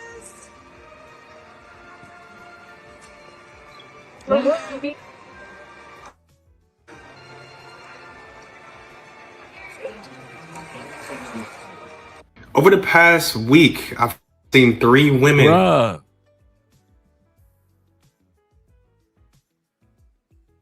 Baby, you met me online. You met me online 10 days ago. Do you not realize how many women online I am talking to right now? You know how many people I've swiped and talked to when I got off the phone with you? You know how I got a dinner date tonight scheduled. I got a dinner date with one chick, and I already got it scheduled to smash another chick after the dinner date with the one chick. And you in town? Hey, Esco, did he not look at her like, who you? You never lied, brother. You dudes are funny, man. I thought I was the only one that caught that. My man looked around like, Harpo, who this woman? Harpo, who this woman? It's just an old heifer. Harpo, he looked around like, Harpo, who this woman? Oh, shoot. Oh, my God, that's funny. You don't know what I got going on for them 10 days, girl. I got a date tonight. I'm actually on my way to change for a date. After I get done with the date, I'm going to drop her off because I got this other chick I'm going to smash right around 10 o'clock. And you pop up with a ring? Oh, boo, no. Tell your friend that's recording us, stop recording us. Ronan says this, you see how they try to gaslight us by using our words, moving with intention. That's true. That's true. While they aren't accountable. Oh my God, that's funny, man. These Western ladies not ready for that conversation. If how they got that's true, is how they got knocked up by prison pookies. That is so true. Goodness gracious, goodness gracious. It also says there's so many unmarried. I told y'all these women competing. The Bible told y'all these women coming for you. The Bible told y'all these women are coming for you. So many unmarried tell people how to be married. The world is backwards as F. Shout out to Will in the building. Will says this. He said, I'm late to the party. How's everybody doing? Hope everything's going great with you, Will. Salute to you, brother. Glad to see you're here. Let's bring this one back. This one's too hilarious. This one is too hilarious. We can't just let this one slide. We got to watch this one again. Only met online 10. I'm about to propose. Only met online 10 days ago. I'm about to propose. Met online 10 days ago. He video chatted me every day. He doesn't know I'm here. I'm all about things being non-traditional, but not proposals. I'm like, this is gonna end terribly. Poor girl. I just checked his Snapchat location. Poor baby. Okay. She did the little twirl, the little Disney twirl. She just did the little Disney twirl. She's so excited. Let her Disney twirl. But proposals. I'm like, this is gonna end terribly. Poor girl. I just checked his Snapchat location. Okay. And What do you guys think? So he's arrived. So proud of you. Oh my God. Y'all think women propose? That's creepy. She just checked his Snapchat location.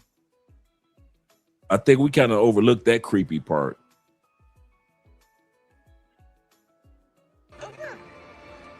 In 10 Go get him, days? girl. There he is. There he is. Look at me.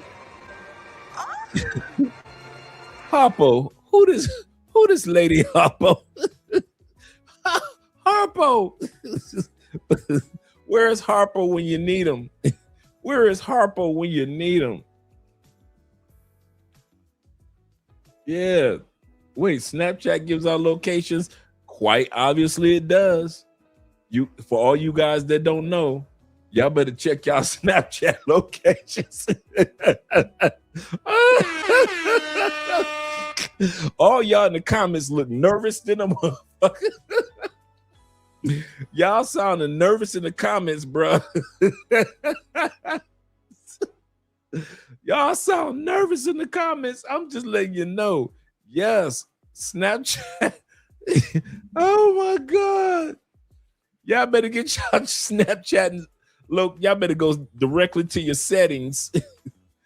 Oh my God. Oh, he said epic fail. And then she posted the footage after the fact. Who that woman are? I know, right? He said, I don't even have Snap. I don't either. I had it, but then I don't use it. I haven't used it in like since it originally came out back in the day. So that's how long it's been with me with Snapchat. I don't even have the app. I'm like, you will. He said, y'all doing too much. Thankfully, I dropped Snapchat a few years ago. Me too.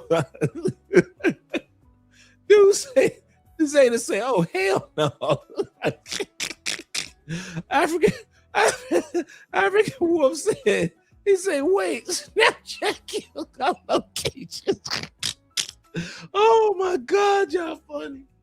He said, wait a minute. He said, I keep my Snapchat location on ghost mode. Yes, sir. Yes, sir. Oh, y'all just made my day, man.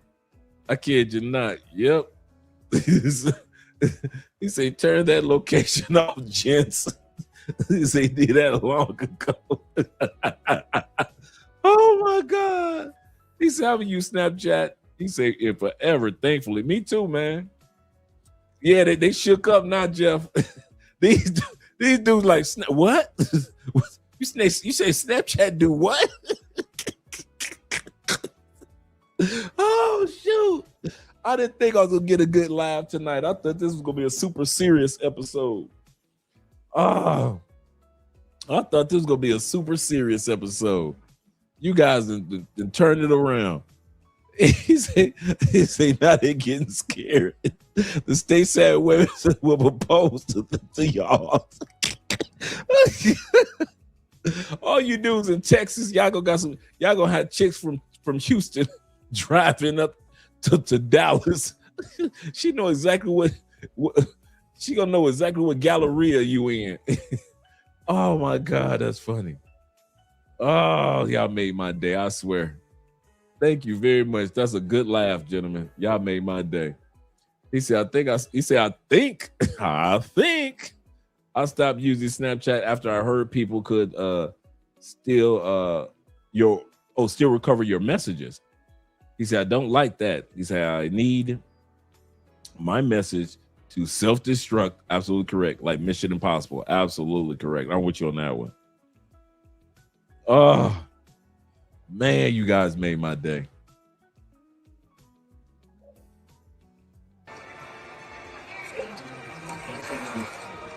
Over the past week, I've seen 3 women proposing to their boyfriends. And I think something should always just be left for men to handle. I think one of the relationships that I seen, they was together for 14 years. So I guess if you want to be with that motherfucker, like, you got to take that initiative. But how long are you waiting, I guess, when you're dating somebody before enough is enough? I think certain gender norms or whatever you want to call them, right?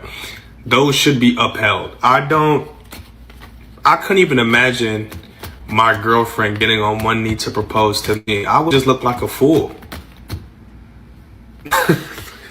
Some shit should be left for the men. I promise you, man. And fellas, if your girl is proposing to you, you did wrong. If it's ever okay or acceptable for a woman to propose to a man. No. End of podcast. Well, I mean, I knew you were going to say that, but there are plenty of women out there who are, you know, waiting for their man to put a ring on it. And he's just not doing it.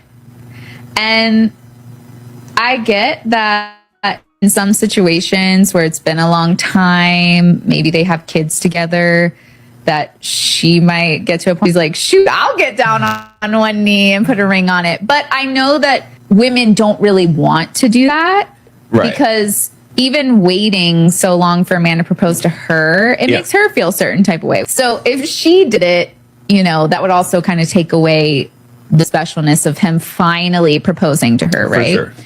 But there's plenty of women out there. Yeah, but I don't want to get the court people involved. Like, we can do the ceremony and all that kind of stuff, but I'm not going to put no focus in my business. Y'all not understand how expensive divorce can be, especially when you have assets. No, because here's the thing. I want you to have all of your stuff that you came with, and I want to have all of my stuff that I came with, and I want us to enjoy each other together, and we can make money and do stuff together for sure, and we can get contracts to work that up. But the whole legal part, nobody benefits from that but them. I'm telling you. That's just my opinion. That's coming from somebody who's been divorced. Like, I'm telling you, when you trying to exit out, that's when you realize how expensive, let alone if the person don't want to agree and y'all going through all of these different, I'm telling you, it's a headache. Yandy did the right thing though. Like, now that I think about it, Yandy did the right thing. And I think that's how I would want to do moving forward. Like, we could do the ceremony, we could do everything in front of God, but I ain't got to put them other folks in my business. I don't. That's a good point. That's a good point. And we're going to end it right there tonight, gentlemen. That is a really, really good point. You do not want to put them other folks in your business. So, you know, do the ceremony part, but that does not mean that you have to do the part where you have the government involved in the business of you and your spouse. Because at the end of the day, these women are going to be coming because, like I said, this episode is dedicated to letting you men realize how valuable you are. You guys are so valuable that these women are getting on one knee. And no matter how much they complain about how they don't want you, I wouldn't do that. You shouldn't do that, girl. It's going to happen more and more. It's going to happen more and more.